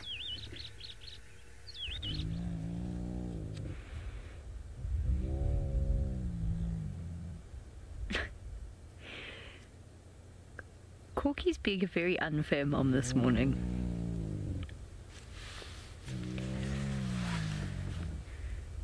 Her cubs just stopped listening now. Every time the cub goes in and goes back to sleep, she calls it out again. Come here. And then the cub comes out and she ignores it. And then it goes back in and then she calls it back out again. Oh, Corky, what are we going to do? Have we gone to the other side now? Pretty's moved off. She's lying away from the den, so we still don't know for certain if her cubs are here. I don't want to reposition yet because Comet's lying quite comfortably in the road in front of me. I don't want to disturb him unnecessarily. I just want to wait and see if Corky comes back around this side. She's gone to the other entrance and she is calling. Ooh, she's being such a mean mum. Absolutely no reason for her to keep wagging the cub out. I'm sure it's suckled. It's not hungry. Otherwise it would be suckling. He just doesn't want to be out in the cold. And she seems determined to toughen it up. Okay. Might have to go around. Might have to go the long way around.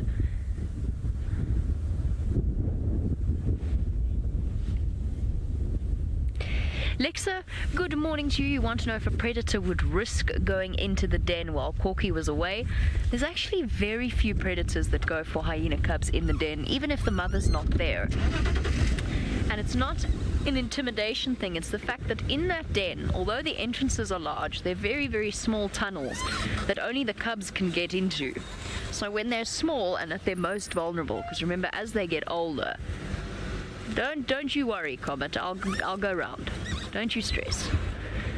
They actually have tiny, tiny, tiny tunnels that they go into and that they hide in, and there's very few predators that can get in there. And something like a serval that could, or a caracal that could, would never actually go in and do that.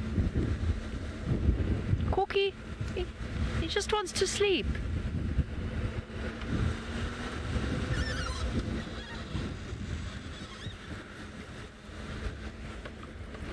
I think, you know what's going to happen? I'm going to get all the way around here and she's going to go around the other side of the den. Can guarantee that's what's going to happen. This is the part of the den that looked like it had partially collapsed. Oh. Horrible hyena. Horrible, horrible hyena. Okay. Cool. Okay. Oh, head poking up. Nope, head gone again. Okay. Back we go. Half the fun.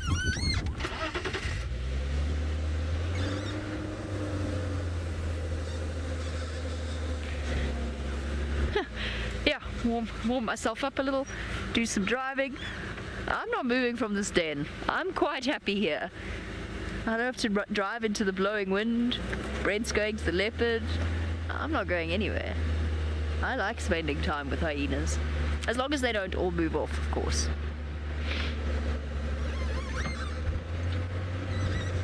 This car is doing some very odd accelerating, given that I'm not touching the accelerator. It's just set slightly too high, I think. Right, which way? I can't even see her now. Oh, she's gone to go lie next to Comet. Okay, fair enough.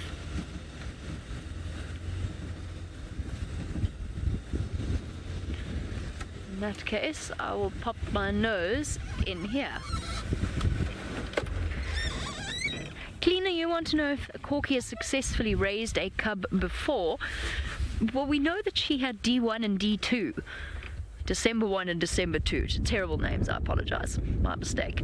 D1 and D2 were born in December, what was it, 2015? all that time ago. Now, I have not seen either of those two individuals for a long time. I don't know when last one of Corky's cubs was seen. I mean, she surely at her age should have had several litters of cubs, and I don't know, that's why, you know, we don't actually know fully the familial connections between the hyenas of the Djuma clan, because we have only really properly kept track for the last 3.5 years. So sometime she must have had other cubs, hence the theory that Ribbon might be one of hers.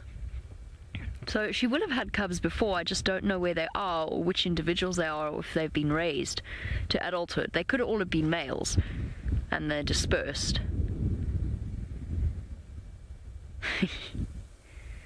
So peaceful looking.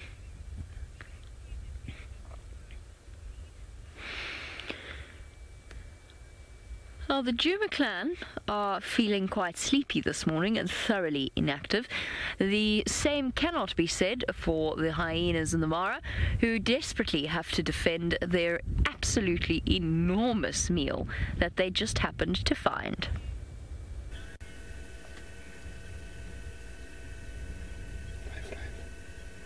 Look at this, yeah. Those are at distance. Looks like they've had their fill, and so they're over there digesting, and later on they're gonna come back for a little bit more. Everybody's trying to find a comfortable spot to relax for the rest of the morning. That opening of the wing while there is trying to balance. That's a better spot. Yeah, all these are, you know, African white-backed vultures, as I can look, and they've had their fill. That's quite a distance from where we are. The opening of the wing is trying to dry them up, so when they need to fly it's much easier, and they're much lighter. They can fly faster, and you know, without any weight, you know, extra weight, you know. So they're trying to dry all that water in their wings. Spreading out of the wings is very much the same. Trying to dry. There's not much of the sun, but they're trying to dry their wings. Yeah. There's looks like a marabou stock walking into the bushes. It's another scavenger, but plays a very big role in cleaning up the plains. He might come out of the right of that bush, or he might decide to stick back there. So we might come back to him later on.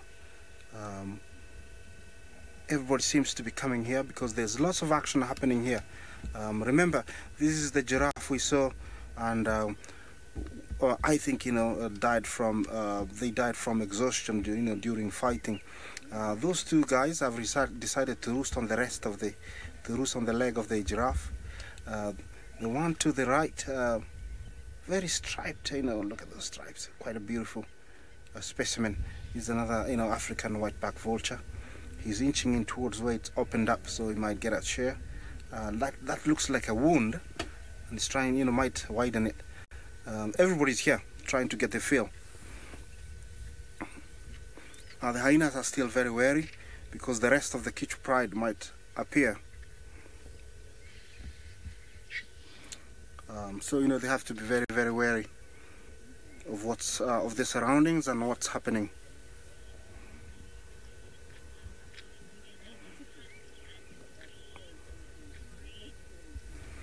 Maureen, that is unheard of. You know, a clan always try to hunt by themselves, but I have seen, you know, two clans feeding on a feast. Something just happened there, quite interesting. Like I told you, everybody's very wary, and the vultures have taken, you know, the advantage and moved in quite fast to try and get as much as possible. Look at that. You know, something spooked the hyenas and everybody moved in. So they're trying to get as much as possible, as quickly as possible, before the hyenas decide, you know, there's no danger, and come back. Yeah.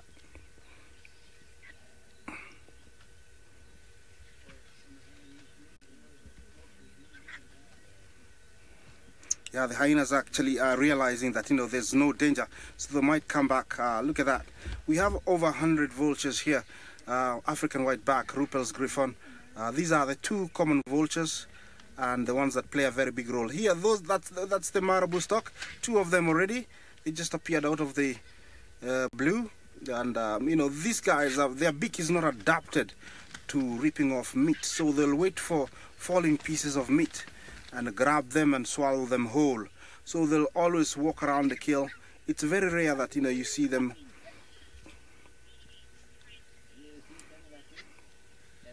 100%, it is a feeding frenzy, Liz. This is, you know, everybody's chance to get as much as possible. That guy just picked up something that he can, you know, pick, and it's gone there. Like I told you, they cannot use the beak to cut meat, so they'll pick up, you know, chunks. You know, he's swallowing what has been left aside. But, you know, that beak is used to stab fish and frogs in, you know, in water. Yeah, you see, they're picking up the scraps. The hyenas are coming back.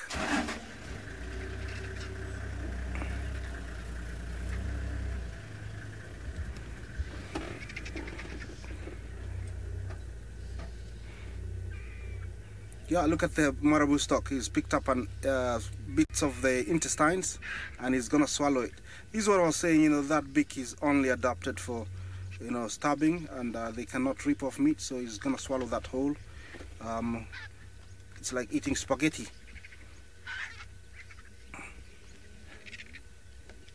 The hyenas are coming back. They seem to be comfortable with the vultures, and I think they should be, because there is enough for everybody.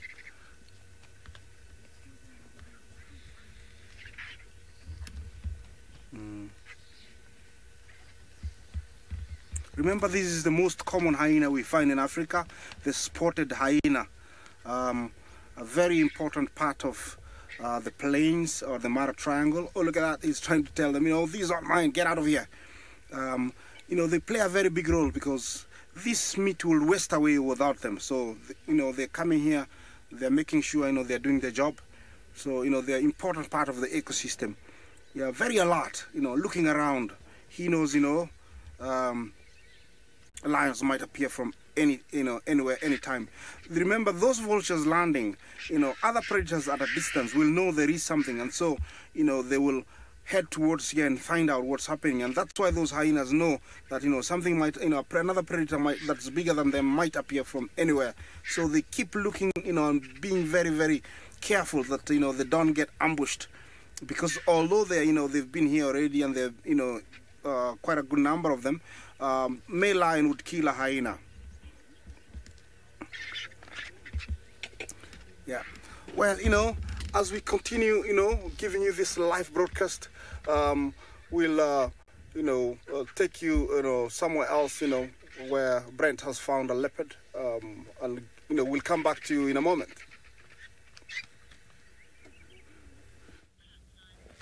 Well, I wish I could take credit for finding the spotted cat, but it was actually Gems, Henry and the trainees, and it is, of course, little Shalamba. No sign of Mom. So Mom's obviously off hunting, and she's left the little one right here.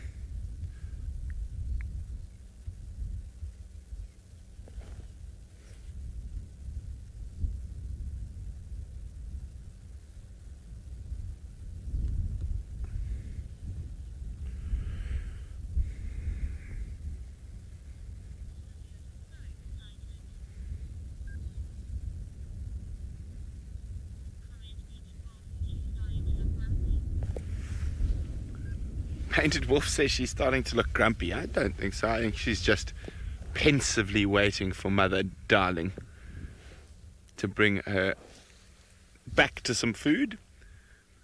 Now, leopards of this age, little ones, we'll often find them just sitting by themselves on termite mounds while they're waiting for Mom.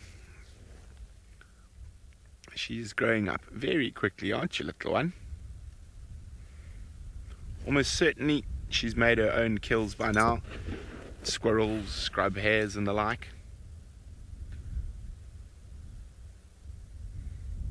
Look at that. And you can see the wind is not blowing softly at the moment. And the morning's actually got colder since we set out.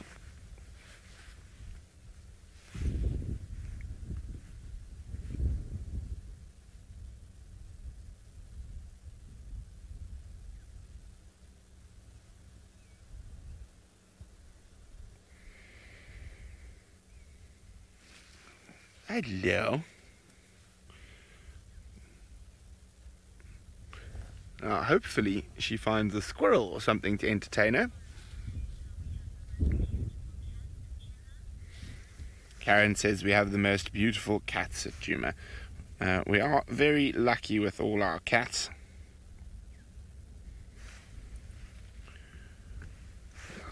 One of my favourite things on a leopard is the whiskers, or the vibrissae. They are gorgeous. Look how long they are. Aren't you a pretty girl?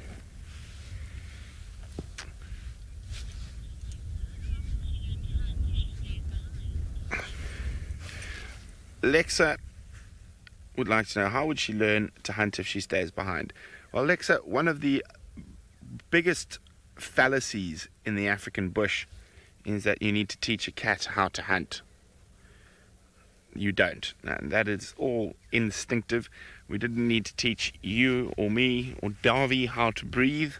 So it's as instinctual as breathing, hunting for cats. They'll hone their skills by playing, and while she's by herself like this, trying to catch squirrels and francolin and scrub hares and small stuff. But there is no need to teach a cat how to hunt. You can take a lion from a zoo that has never hunted a day in its life, put it out in the bush, and when it gets hungry enough, it will hunt well enough to survive. It is a fallacy that you need to teach cats how to hunt, or any animal. And it's like teaching a cow how to eat grass. It just knows. Now, certain cats like cheetah will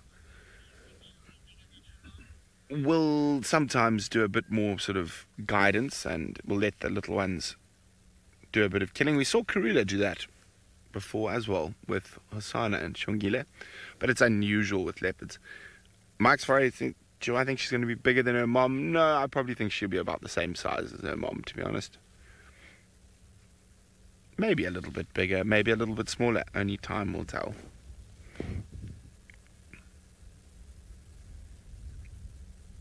You look very bored, Tlalamba. Not living up to her name, the playful one, this morning. Or we don't know, maybe she's been bouncing about all morning and she's just decided to rest now.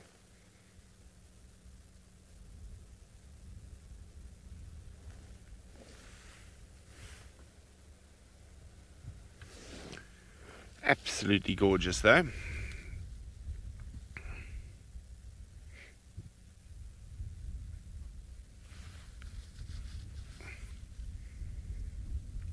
Cold, windy weather.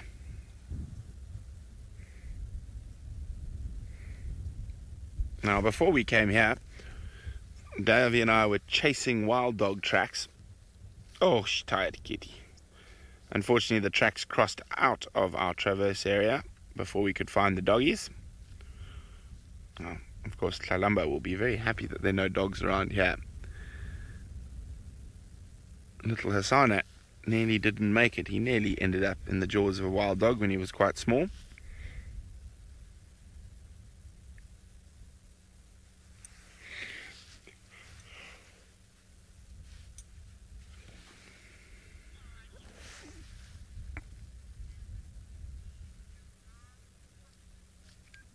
Okay, well, we're going to sit with little Tlalamba, see if Tandy comes back, see if she decides to go start chasing some squirrels.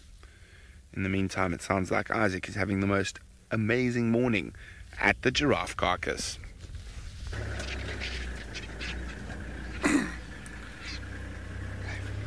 Now it seems like the vultures have outnumbered the hyenas, and everybody is comfortable at the dining table. You can tell, the hyenas are the watchmen, and the vultures are taking advantage of that, trying to get as much as possible. This is a very busy dining table. Everybody's having their early breakfast. Lots and lots and lots of vultures. It's nice to see this kind of sight because this is an endangered species of vulture the African whiteback and the Rupert's griffon. So it's always nice to see these big numbers, and they're exactly doing what they're supposed to be doing. Nothing will waste away here. 90% of everything will be utilized by this, I call them the sanitary crew. They're taking care of, these leftovers from, these two giraffes dying after exhausting themselves from a fight. Yeah. Some of the vultures already had their fill, so they are actually using the giraffes as somewhere to dry their wings, so they're much lighter when they need to fly. Others are not interested.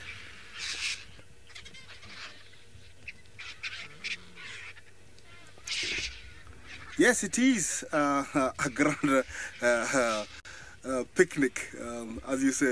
It is a big meal for everybody. It's a sad ending for the giraffes, but it is a big picnic. Everybody's going to camp here for the next couple of days, and every other time they're going to come back for a nibble.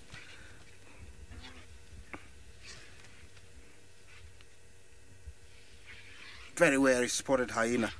I think this was a late comer, so he's trying to get as much as possible, as quickly as possible.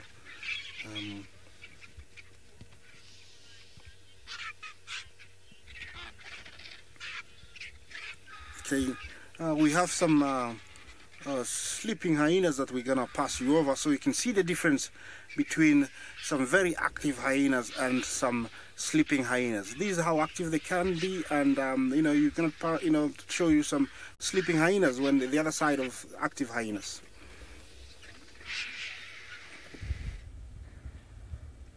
No, look, we've got movement. Comet's moving. No, false alarm. Everybody calm down.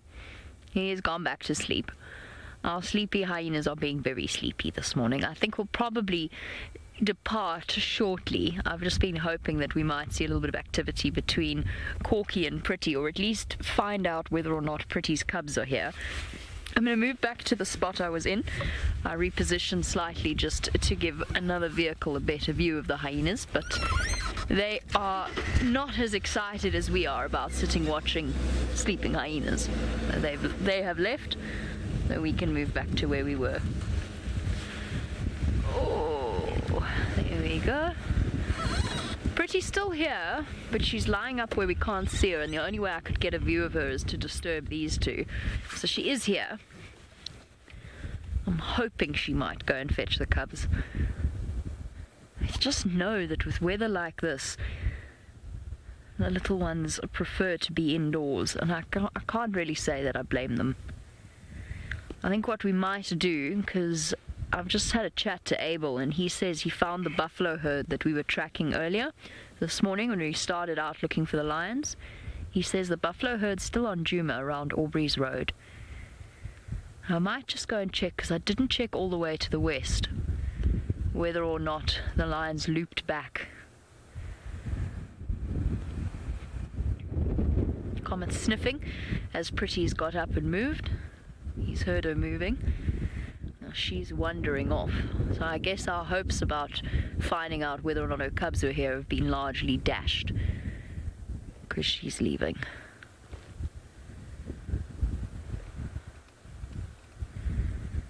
It's nice seeing the males around the den sites. They do spend a lot of time around here, and it pays off.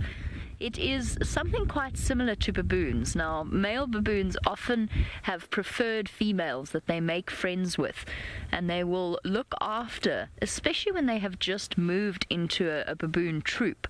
A male will actually look after the baby of a female and protect it and look after her, in the hope that his friendship with her will ultimately allow him to be able to mate with her and therefore sire his own offspring. It's something similar with hyenas. The males will come to the den site. They're a critical part of the clan. They really are. They're important. They do a lot of the territorial marking and whooping that keeps a clan's territory safe. But they do come and they do spend time with females and their cubs, even if the cubs are not theirs. Often, I think, in the hopes of winning a female's affection. that she might remember next time she's in estrus. So a very different approach to something like a male lion, for example, who comes into a territory, takes over, kills the cubs, and the females don't really have much of an option except to mate with them again. In spotted hyenas, it doesn't work that way. The male has to be very approachable.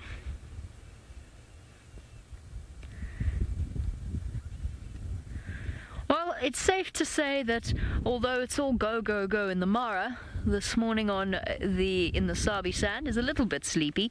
The hyenas are sleepy, and so is Tlalamba.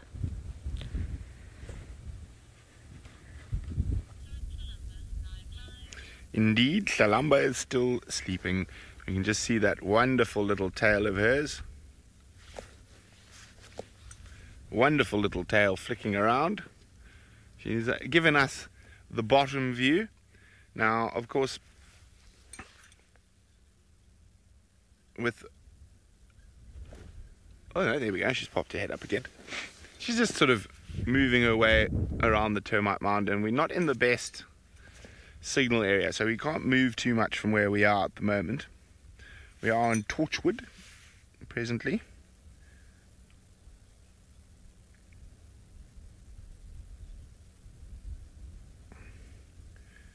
So, unfortunately, for now, we're just going to have to sit tight in this spot.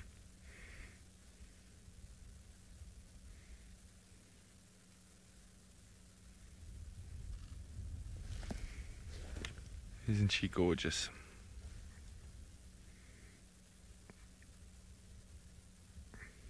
She doesn't seem to mind the cool weather.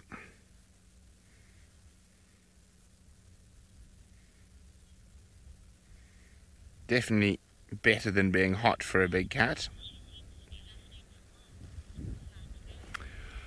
Flat Earth says she seems to be listening for Mom. Well, not only Mom, Flat Earth, just in case there are possibly some other predators around, lions or hyenas even, and just making sure that there's no chance of her getting caught unawares.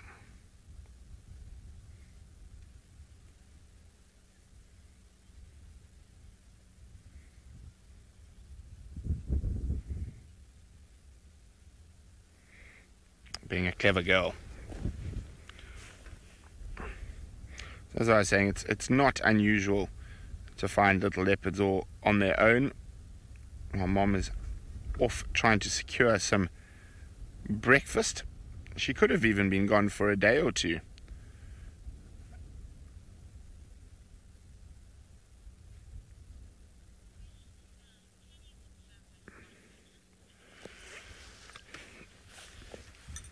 Now, quite fortunately, with a lot of our leopards, we see them so often that we don't really use spot patterns.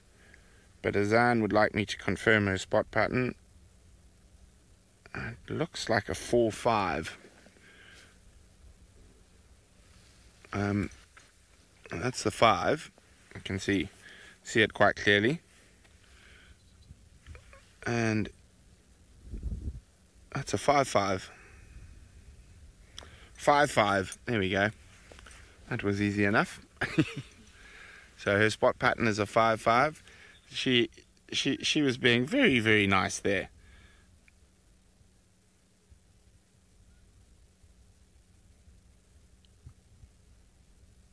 Well done, little Tlalamba. Making life a bit easier for us. Often it can take a while to get them to turn nicely. She's obviously had good training, the little Tlalamba.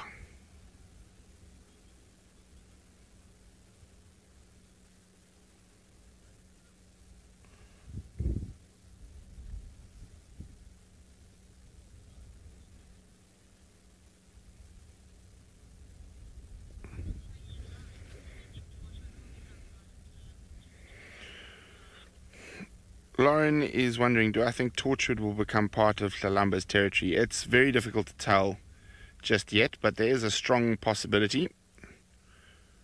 And there isn't too much pressure through the majority of Torchwood from other female leopards.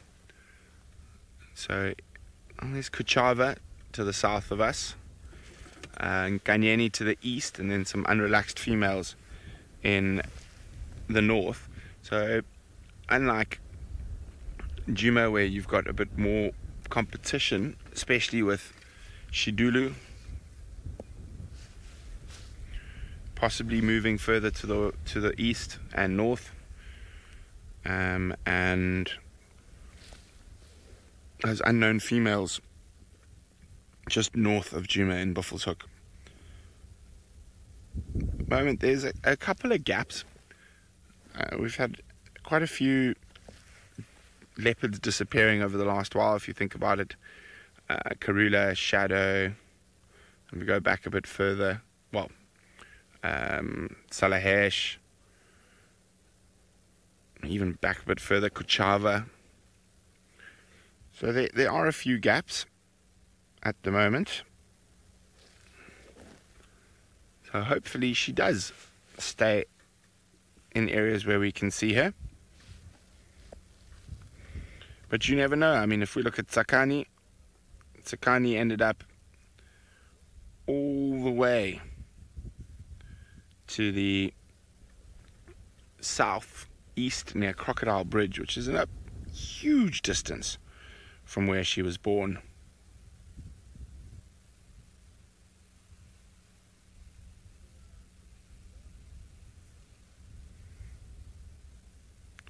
But it's very interesting. It all depends on your saturation of female leopards around. But while Tlalamba is being lazy and not getting up to much, and there's still action happening way up north in the Masai Mara around that giraffe carcass. Yeah, a lot has been happening here. Yeah, those vultures are really keen to get in there, but that hyena is chewing away that skin. Take a good look of how, he's chewing, that skin, trying to expose extra meat, and that one, pulling away those chunks of meat. And those hyenas are really trying, to get close as possible, get their, fair share of this big feast. Yeah, it's been very interesting, sitting here, observing all the behavior of these great, predators or scavengers, getting their fair share of this big feast. Remember, these are two giraffes that we found.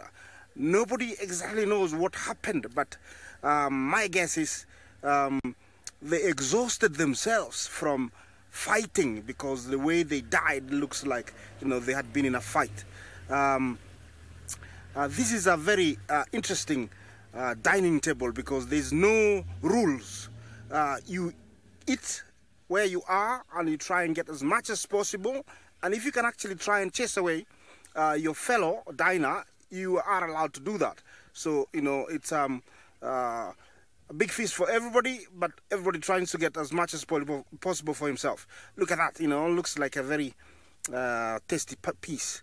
I think that hyena left for a minute, and everybody decided to get that exposed area, but he's back now, and we cannot see him very, very, as much as we could see him, but he's somewhere up there. Yeah. Gotcha. Yeah. Yeah, he's back, the vulture, very determined to get as much as possible. That is the beautiful Ruppel's griffon vulture. Look at those wings. You can see, you can identify them by those scaly looking, feathers. Yeah.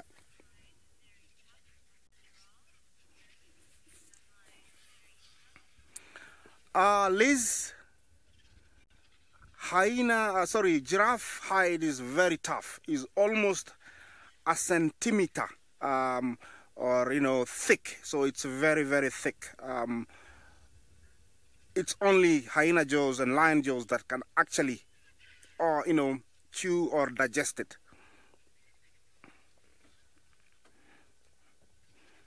Quite a busy, corner of the dining table. Everybody trying to get their fair share.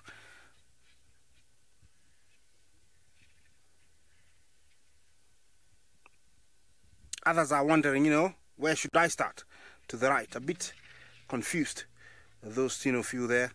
Others have had their fill, the marabou stock waiting for those big chunks that the vultures cannot swallow. Yeah, this is going to be an area where everybody is going to stick for the next couple of days.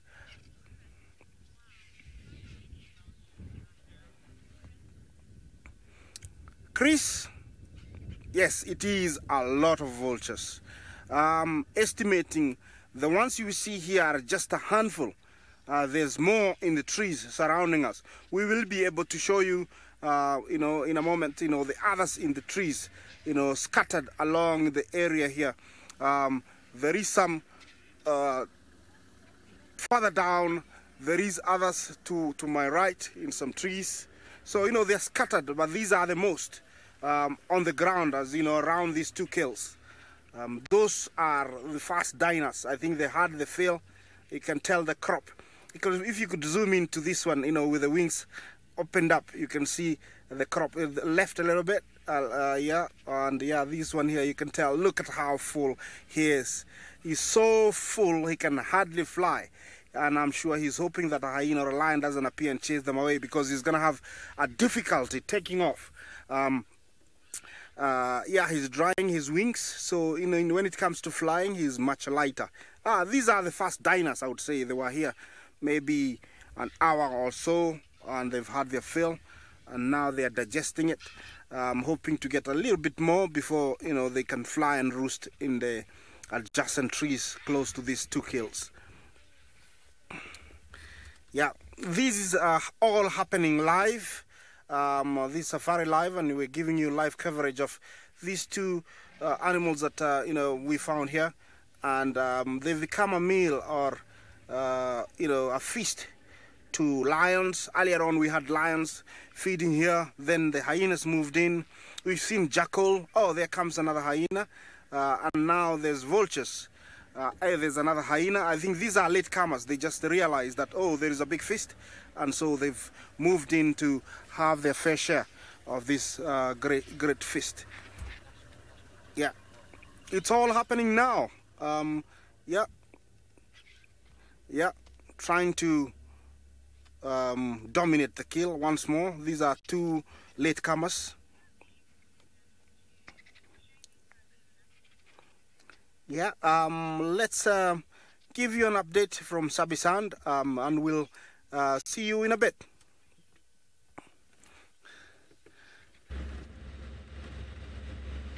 What an awesome scene unfolding in the Mara. Sad for those giraffe, but really truly awesome to watch the interaction between so many different carnivores, let's put it that way.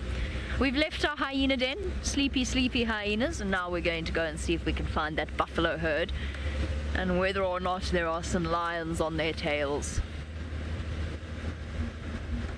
I didn't see any sign of upset with the buffalo tracks. When you see buffalo being hunted, you can actually see the scuff marks in the ground or on the soil where they've been running, where they've been racing away or turning or twisting. So it's very clear from buffalo tracks whether or not they are calm and settled or if they're running because they're being hunted. I didn't see any sign of that. Of course, it's entirely feasible that the lions went into Buffelshoek and killed a zebra if they're on a kill. But it's worth checking. We haven't seen the Nkuhumas in a little while, and it would be really, really good to catch up with them. So we're just going to take a chance that they've come back. And we'll pop past Aubrey's Road Den. I'm not going to check the den. I don't think there's, now that Pretty's down that side, I don't think there's any reason to. But again, you never know who's next on the list. My money's on Heart. Heart and June. I think we're going to be seeing cubs from them soon.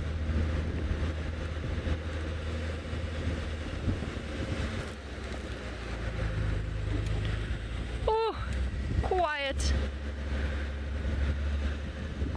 Quiet on Juma. I haven't even seen an antelope to show you, not even a bird.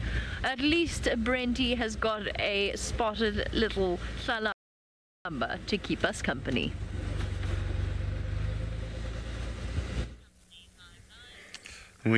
She's still on top of the same termite mound, chilling, waiting for Mom and hoping for no other predators. And she is constantly alert, and that is a good thing for a little leopard all by itself. Now, the reason they like these termite mounds, especially in an area like this, is because she's got a really good field of vision all around, and she can probably slink off without even being spotted by lions. And there's a convenient tree or few trees around that she could definitely use to escape. So it is a good spot to be for little Shalamba. Hey, pretty girl. Oh, look at those whiskers.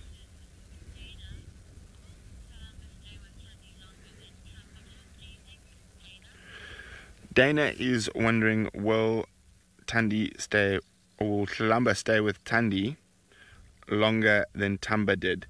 I don't know. Probably not. Probably a similar amount of time. It's very difficult to predict these things.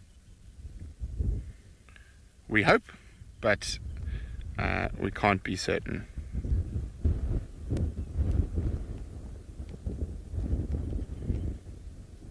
That is one of the wonderful things about the African bush. You can never tell exactly what might happen next.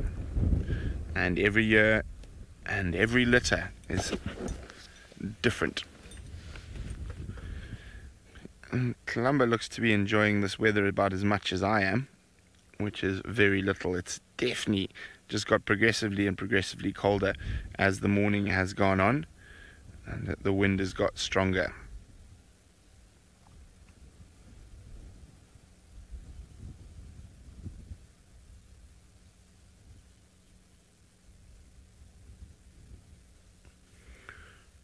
But for now, she's in a good, safe spot and should keep out of trouble while hanging about here.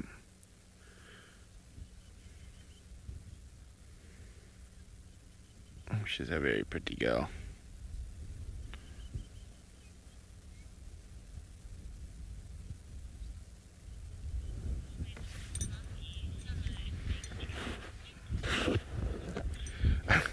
Mrs. Grumpy says summer is making everyone wait this year.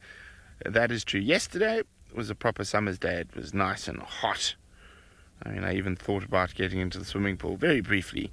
I believe water needs to be around 30 or between 27 and 30 degrees Celsius before it is of the swimming variety. Most people disagree with me though, but I think they're mad.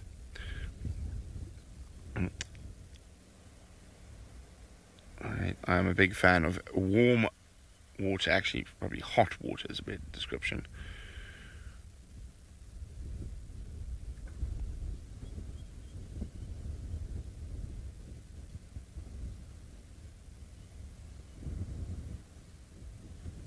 Oh, shame.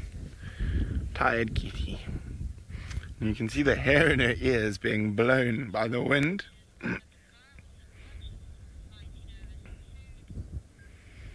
Okay, well, it seems while all our Djuma animals are having lots of naps, the animals in the Mara are busy feasting. So let's go see what's happening way back up north. Well, it was very interesting. You see how everybody has frozen. What happened here is one of the hyenas was chewing on the belly of the giraffe, and something, I think, gave away, and everybody frozen. You see how still they are? Everybody's trying to, figure out exactly what happened. The hyenas have moved in. We just missed that, but it did happen, and you can tell how, they're not as busy as they were earlier. I think it was the large intestines, the reticulum that exploded, and everybody flew off and has frozen. The hyenas have moved in again. Now they're starting to get comfortable. The vultures are also starting to get back. Yeah, and yeah, everybody's trying to get comfortable, getting back. But it was very interesting. We just saw something explode, and all the, like the grass shoot out. It wasn't a very good sight, but actually did get everybody very alert and frozen, and everybody's looking around to see if there was something that was thrown in. Sounded like a small grenade, but yeah, everybody's trying to get comfortable again, and everybody's very relaxed. I think, if I was in a place where there's a big buffet, I wouldn't be in a hurry to eat as much.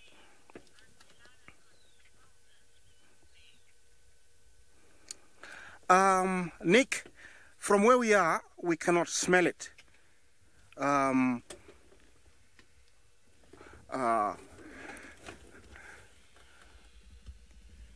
Nick, from where we are, we cannot smell it.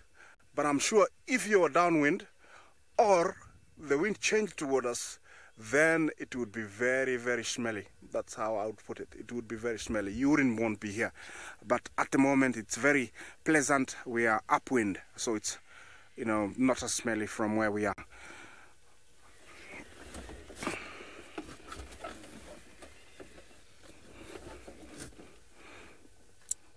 Everyone's starting to move in.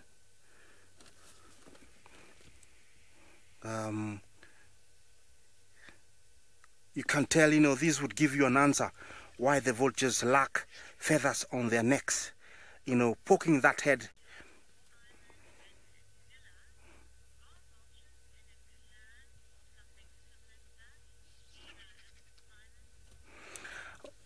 Good question, Neela and Simon. Are vultures in a clan? No. Vultures pair for life, but they would utilize an area to roost in a big colony, just like other birds like penguins or starlings would do. Utilize a certain area that is perfect for them to nest. Same vultures would do it, but they do pair for life.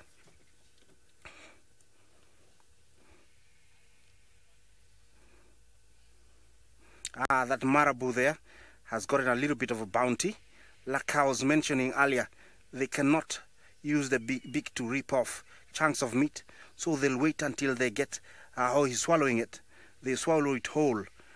He's using the beak to transport it a little bit farther away, where he can enjoy it at leisure.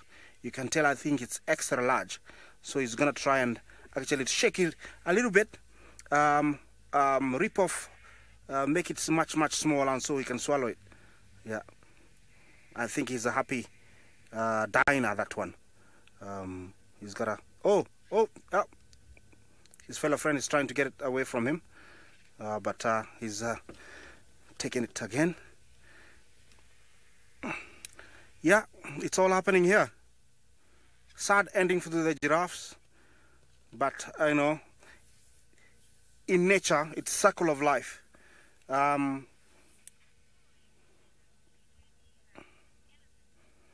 Yeah, as we enjoy this feeding frenzy, we're gonna show you some elephants on the other side of this great beautiful Africa.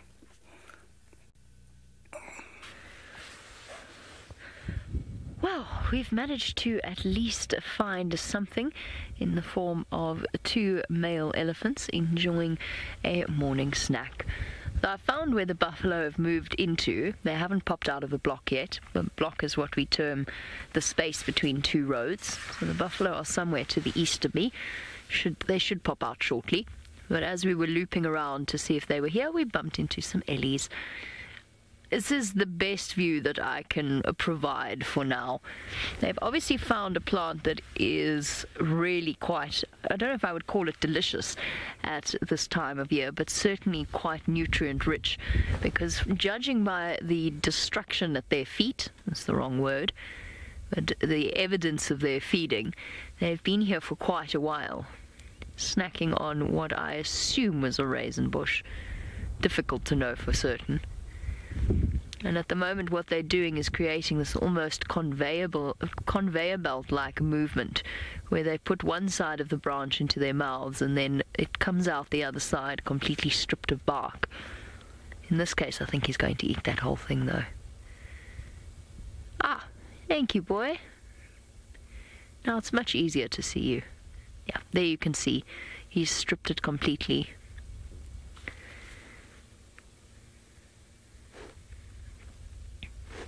I think, Wisteria, you're saying that elephants seem to love that branch. I know, they're quite enjoying this area. We've seen them on Sandy Patch pretty much every day this week. So they're quite enjoying this particular patch. Now, this area is characterized by the guarri bush thickets, Tambuti and guarri bush thickets, around this particular soil type and this particular sort of area where there's a massive drainage line.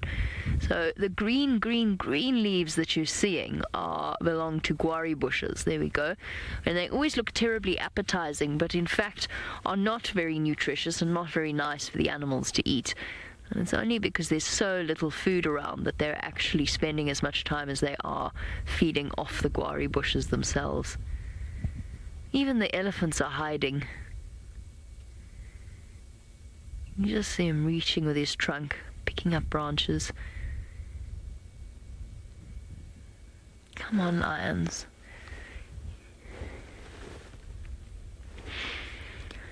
It is a grey animal for a grey day. The southern big grey elephant. To take us back to the conversation from earlier this morning.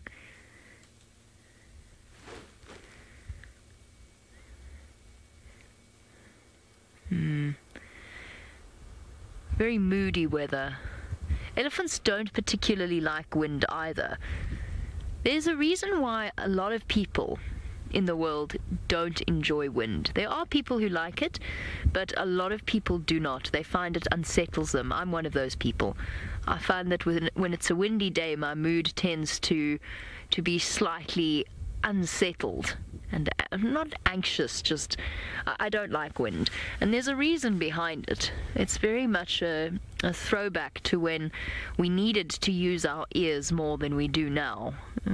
Especially if you live in a city, you become quite desensitized to the sounds around you.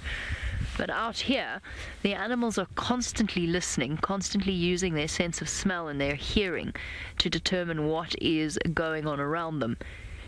So when it gets windy like this, the rustling of the leaves upsets them. They don't know if it's a predator moving through the area or just the leaves blowing.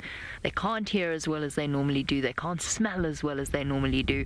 And as a result, they get quite jumpy, which is another reason why in weather like this we actually struggle to find things like antelope, because they move further down to where it's sheltered and they hide away and they shelter away from it. I don't know. I think some of you, wherever you are out there in the world, will feel the same. Michael, good morning. I hope you enjoyed the hyenas this morning. Michael would like to know, I think I might have heard the question wrong. Do elephants enjoy season changes, or are they aware of season changes? Which one was it? If they're aware of season changes. Yes, I think that they are. Honestly, Michael, I think that most animals out here, especially something like an elephant with quite an extended lifespan, so an experience of the way in which the seasons change, I think that they're aware of it. They might not necessarily interpret it the same way we do, because I think we've got quite a keen sense or understanding of the passing of time, in theory. But I think that elephants know that there will be a time when it's dry, and then they know that the leaves are coming out now on the marula trees and the knob thorns, and they're seeing the flowers, and they're feeling the change in day length, which of course plays a big part in the life patterns of certain animals, like for example impala. As the days get shorter, they come up to their breeding season or their rutting season. So yes, I think that elephants are aware of the change of season, and I think that they are aware that the rain must be coming. Obviously, they have no way, or maybe they do, I don't know, but I don't think they have any way of predicting how the weather's going to change or when it's going to change. But elephants and animals and birds are certainly more aware of changes in pressure systems than we are. Or perhaps, the famous stories about tsunamis and earthquakes and the reaction of birds and large mammals. They tend to be more connected to what's going on in the world around them. And I'm sure that when you get a massive pressure system, like, for example, the great deluge, the great cyclone that blew over one of our chairs in the DRC after we had battened down the hatches, I'm sure that the animals would have been aware that something big was coming. A big storm, big rain. But ultimately it's just for them to respond to the changing conditions. I'm sure they did. I'm sure they watched us and laughed at our extreme preparations for that. And what ultimately we did was we filled a whole load of sandbags and we laid them out throughout the camp so that if it did flood, we would be able to sort of dam up the water and stop it from going into the rooms downhill or at the bottom of the slightly slopey camp, which has worked very well in the past because we have had big rains since then, and it does work. But those sandbags, I think, have claimed more victims than anything else in our camp. The most immediate one that it springs to mind was Taylor. So what once happened one evening after I think it was after a TV show, was we were having a little bit of a party, and James, Steph, and Emily Wallington were sitting on a wooden bench at the table. And the wooden bench then, for some reason, simply collapsed underneath them, and they all went over backwards. Nobody was hurt. Everyone was fine. Not even a drop of drink was spilled as they went over backwards. Steph and James, of course, being incredibly fit, and Emily, all somehow managed to hold themselves upright. Anyway, it brought such joy to Taylor's life that she went racing to tell Rebecca all about it, and promptly flew over those sandbags and face-planted straight into the sand. Oh, it makes me miss Taylor now. She did a lot of those things. But those bags have claimed many a victim. It was a classic Taylor move. We've already had our first trainee injury as well. Poor Lauren has dislocated her toe, walking around in the dark, and stubbed her toe. Her fourth toe is dislocated. I mean, it must be dislocated. It should definitely not be at that angle. Moving on to more elephant-related questions. There was a question from somebody who's, I don't know what's wrong with my memory, it's proper goldfish this morning. I heard the name, I swear. DS1, no wonder I couldn't remember. DS1 would like to know if elephants really are afraid of mice. Interestingly enough, kind of. It's not specific to mice, but something quick and small that rustles and moves in quite sharp, jerky movements does provoke a reaction in elephants. So it can be a mouse, it can be a snake, it could be anything like that. Because they're quite short-sighted. They hear it moving and they see a sort of blur of motion. Craig, I think I might go forward a bit so you can see his face, at least. But they do actually get a fright where mice are concerned. What they don't do is the sort of cartoonesque running away. Although I've seen an entire elephant herd panic and run away from an impala before. So they can be a little jumpy, and they're short-sighted. They've also got a blind spot underneath their trunks, underneath their chins. So if something moves around there while they're feeding, if they disturb a rodent, then as it scuttles away, they do actually get a fright. So yes, in a weird, peculiar way, elephants are actually scared of mice. It's not really so much that they go, it's a mouse, and jump onto a chair and squeal frantically. Okay, we're going to move on, see if we can find those buffalo. Tlalamba has spotted something on Torchwood. Let's go find out what it is.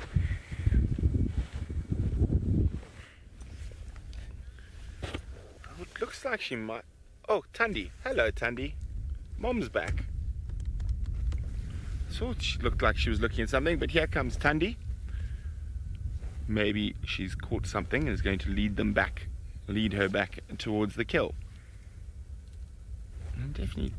Now see, even though you can see it's definitely Mom, she ducked down. Oh, Tandy, already? You're already grumpy? Doesn't like David. David she doesn't like your shampoo. The Tandy smile. So even though, look quickly at Kalamba, even though she's almost certain it's Mom, just in case it's not Mom, she's running off. So she hasn't even checked properly that it's her mother, but she's run off now, just in case it's another leopard. So once Tandy starts calling, Kalamba, you're a clown. That's your mother that you have disappeared from. Is that?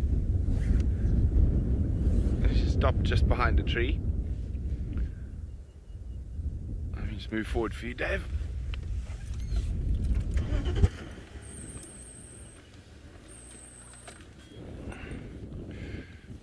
So she's run away from her own mother. And she should start calling shortly. Everyone thinks it might be because Tandy is just a grumpy pants. That is possible. But I think it's instinct there taking over, trying to keep her safe.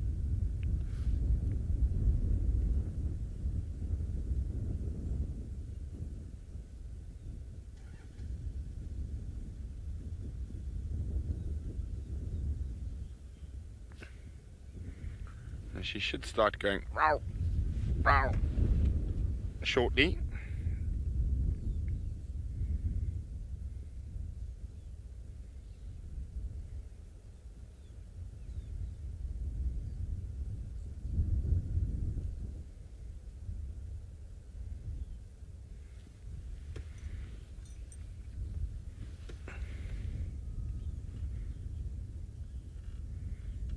Wisteria says Tandy looks quite tired. Well, we don't know how far she's been moving.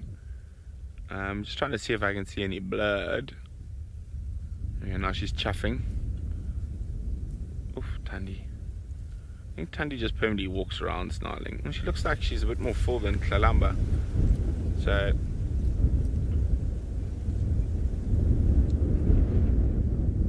maybe she has caught something.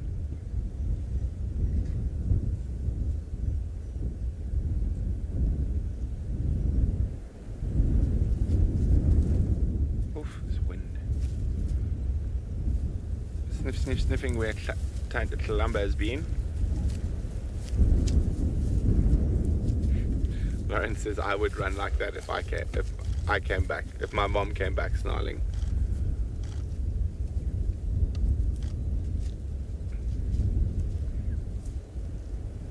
You can see she's actively looking for the little nonsense now. She should be able to smell where she's been.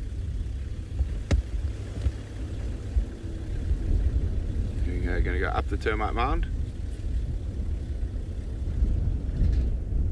Sniff, sniff, sniff, sniff, sniff. Oof.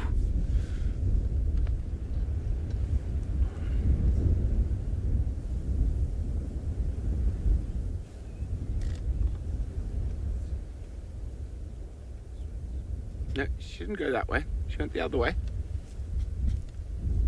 You can hear her chuffing for the little one. She's coming back towards us. It might be a bit difficult to hear that because of the wind.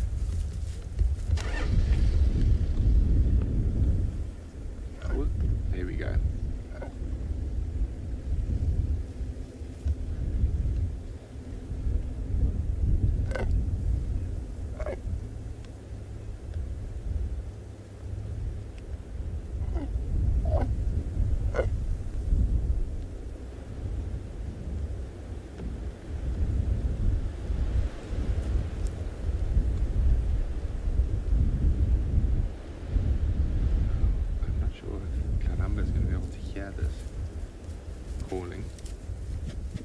Strong wind.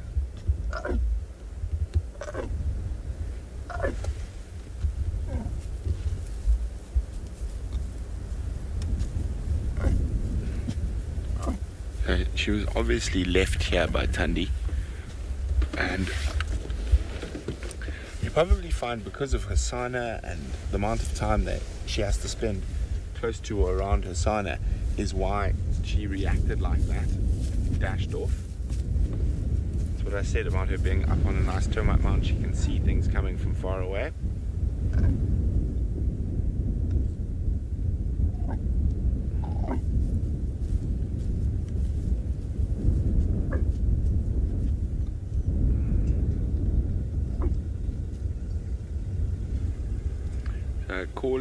Calling. Yeah, she's starting to call a little bit louder now.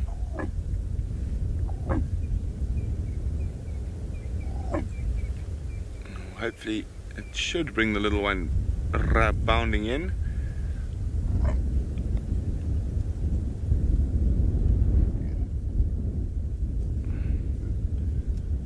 Thandi, you're going the wrong way.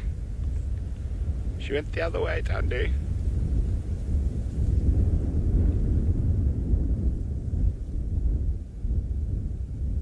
She's just checking the area, sniffing.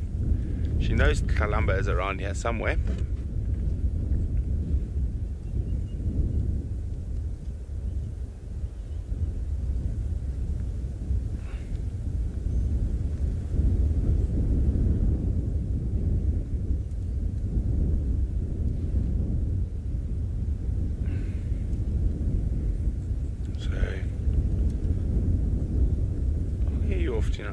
She might just do a bigger loop now.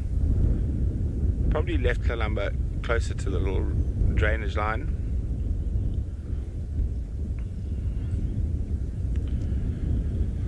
Okay, well, hopefully little Kalamba makes her way back towards Mom. But as I say, with this strong wind, it might be a little bit difficult for her to hear. Smell, found where Kalamba has gone into the loo, sniffing the urine. She's definitely around, but anyway, let's send you back to the Masai Mara. Remember this live coverage, SafariLive. We're in the Mara Triangle in the Masai Mara, and this has been a long morning. We were here quite early, around 6:30, and a lot has been going on. We first started seeing those 4 lionesses feeding, and then they left. Then came in the big clan of hyenas, and then after that, now we have the vultures. And these are the latecomers, the hyenas. I just picked something there. Remember the saying, they say, as greedy as a hyena? This guy has been trying to chase off, these vultures, but, for no reason. There is enough for everybody. That's a beautiful lapid, Ruppel's griffon vulture. There's a standoff there. Yeah, trying to nibble something while the hyena trying to concentrate on chasing everybody instead of eating. You see how quickly they move in every time the hyena goes behind. It's trying to get as much as possible, as quickly as possible.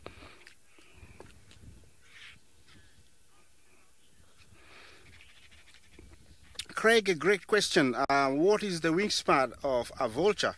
These lapid-faced vultures and the Ruppel's griffon vultures, they have a wingspan of up to around 8 feet. So, they're quite huge.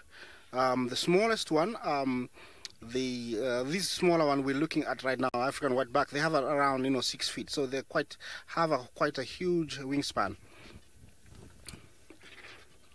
Yeah, that guy, you can tell he's had his fill. Trying to lose excess weight. All these, there's a jackal, the silverback jackal. Although they're scavengers, they're also very efficient hunters. And in this case, he's trying to, taking advantage. But he's still very wary because, if there's a lion or a leopard, he would be killed. So he's very, very careful. I would suggest right now that he's gonna try and nibble on the scraps that everybody's dropping, because he don't want to lose concentration. If he moves in and lion finds him, he might kill him.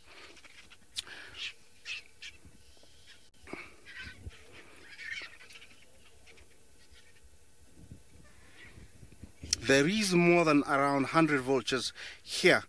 All these scavengers, you know, roost in the Gold Mountains in the northern Serengeti, and they've flown in here this morning after detecting the kill. Maybe one of them flew down and then everybody else saw. They have amazing eyesight. They can see from long distances, so all of them flew in this morning.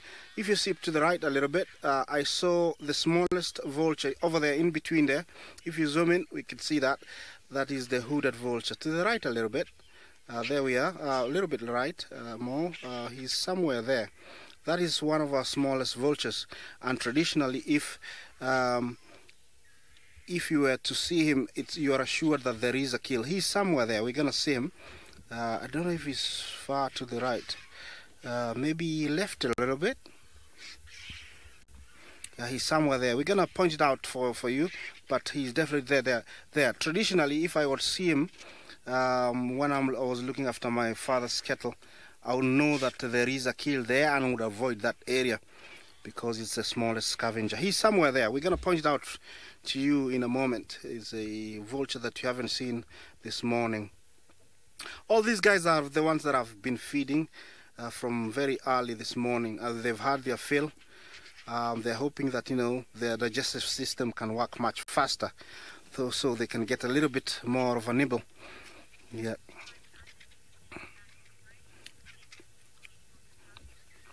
Yeah. With this interesting episode unfolding here in the Mara Triangle, we're gonna send you to Sabisand, where you're gonna, you know, a leopard is calling for her cubs, and we're gonna see you in a moment.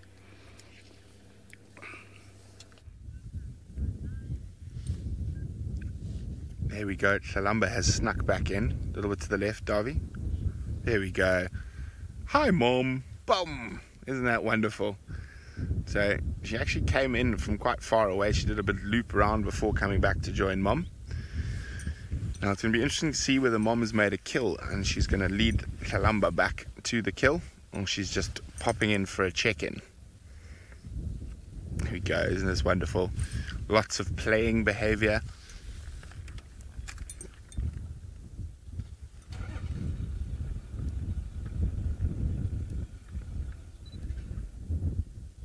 Always wonderful to see.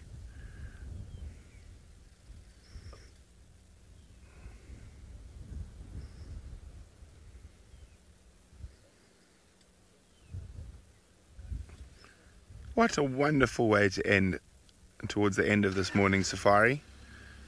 The reuniting of Thandi and Shalamba.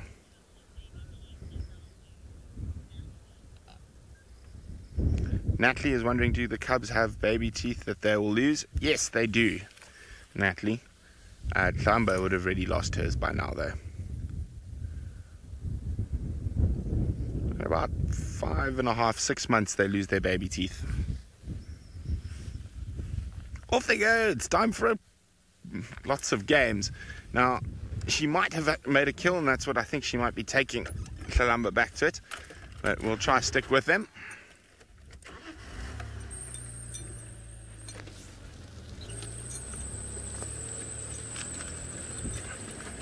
Okay, while I stick with the leopards, let's go back to see what Jamie's up to.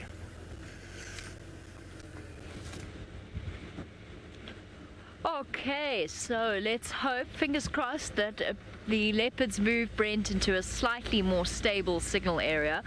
There's patches and dips where our signal doesn't quite cover it. So hopefully Thandi moves Shalamba around. How lovely is that? A lovely reunion between mother and daughter, probably accompanied by Thandi's standard loving snarls. Very quiet out here. I've found absolutely nothing. The buffalo must be hiding. They must be all sleeping in the middle of the bush, hiding from the wind. All the antelope are doing the same. And the birds are sleeping.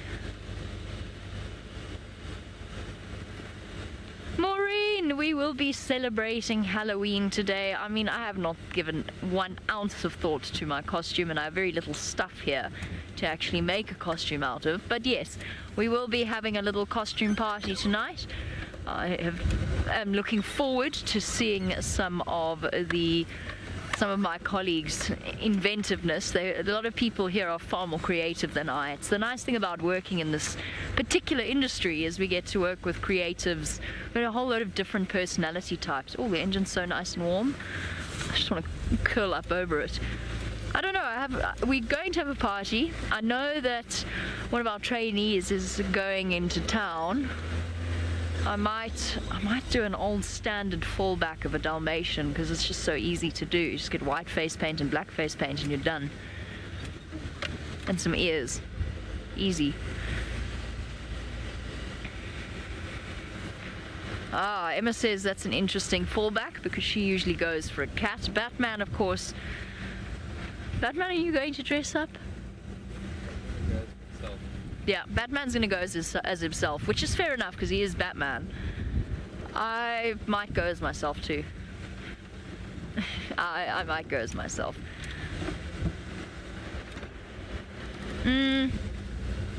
What do I have?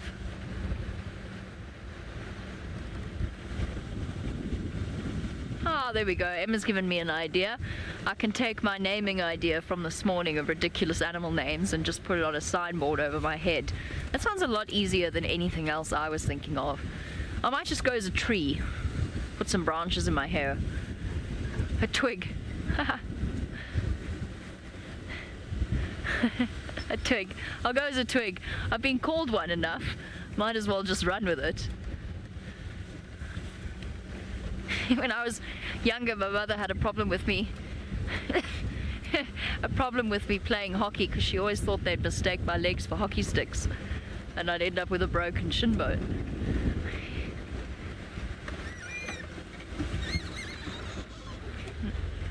It is very unfortunate. What else do I have? I don't think I've got anything exciting.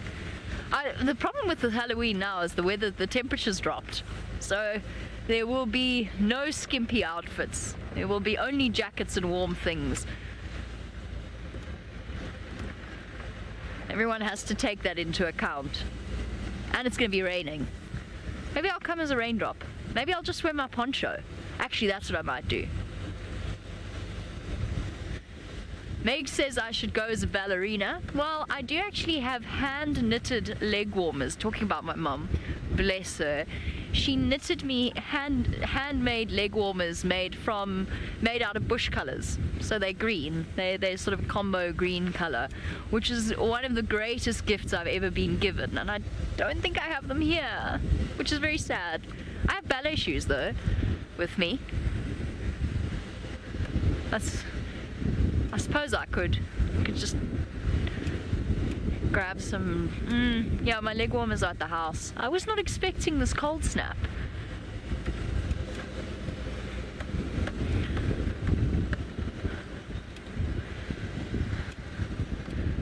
Okay, now I have given it some thought. I'll have to keep thinking to come up with a really good idea for this evening's Halloween party. Off you go across to Isaac, who has been an absolute pro during his second interview drive.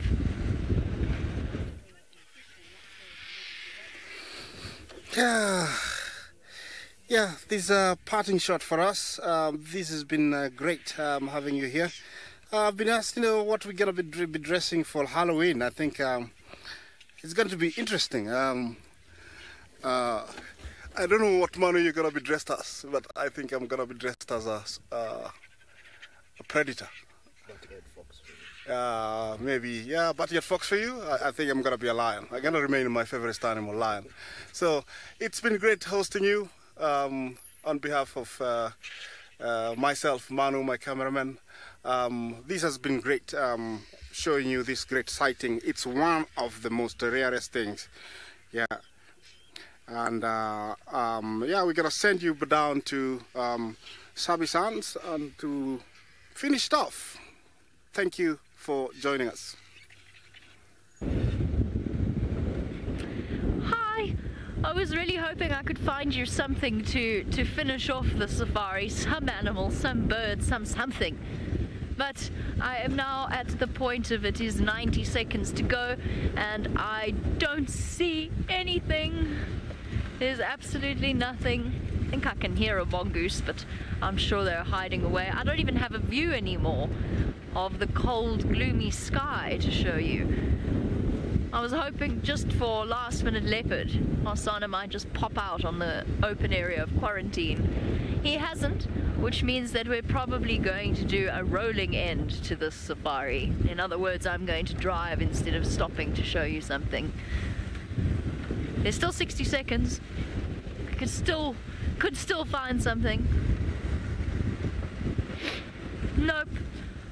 Sadly not. We're now on 40 seconds. Brent does not have any signal, hence why you're not finishing with the leopard, and instead are stuck with my company for the last 30 seconds. Alright everyone, thank you so much for joining us. We took a quiet morning and turned it into a very interesting safari.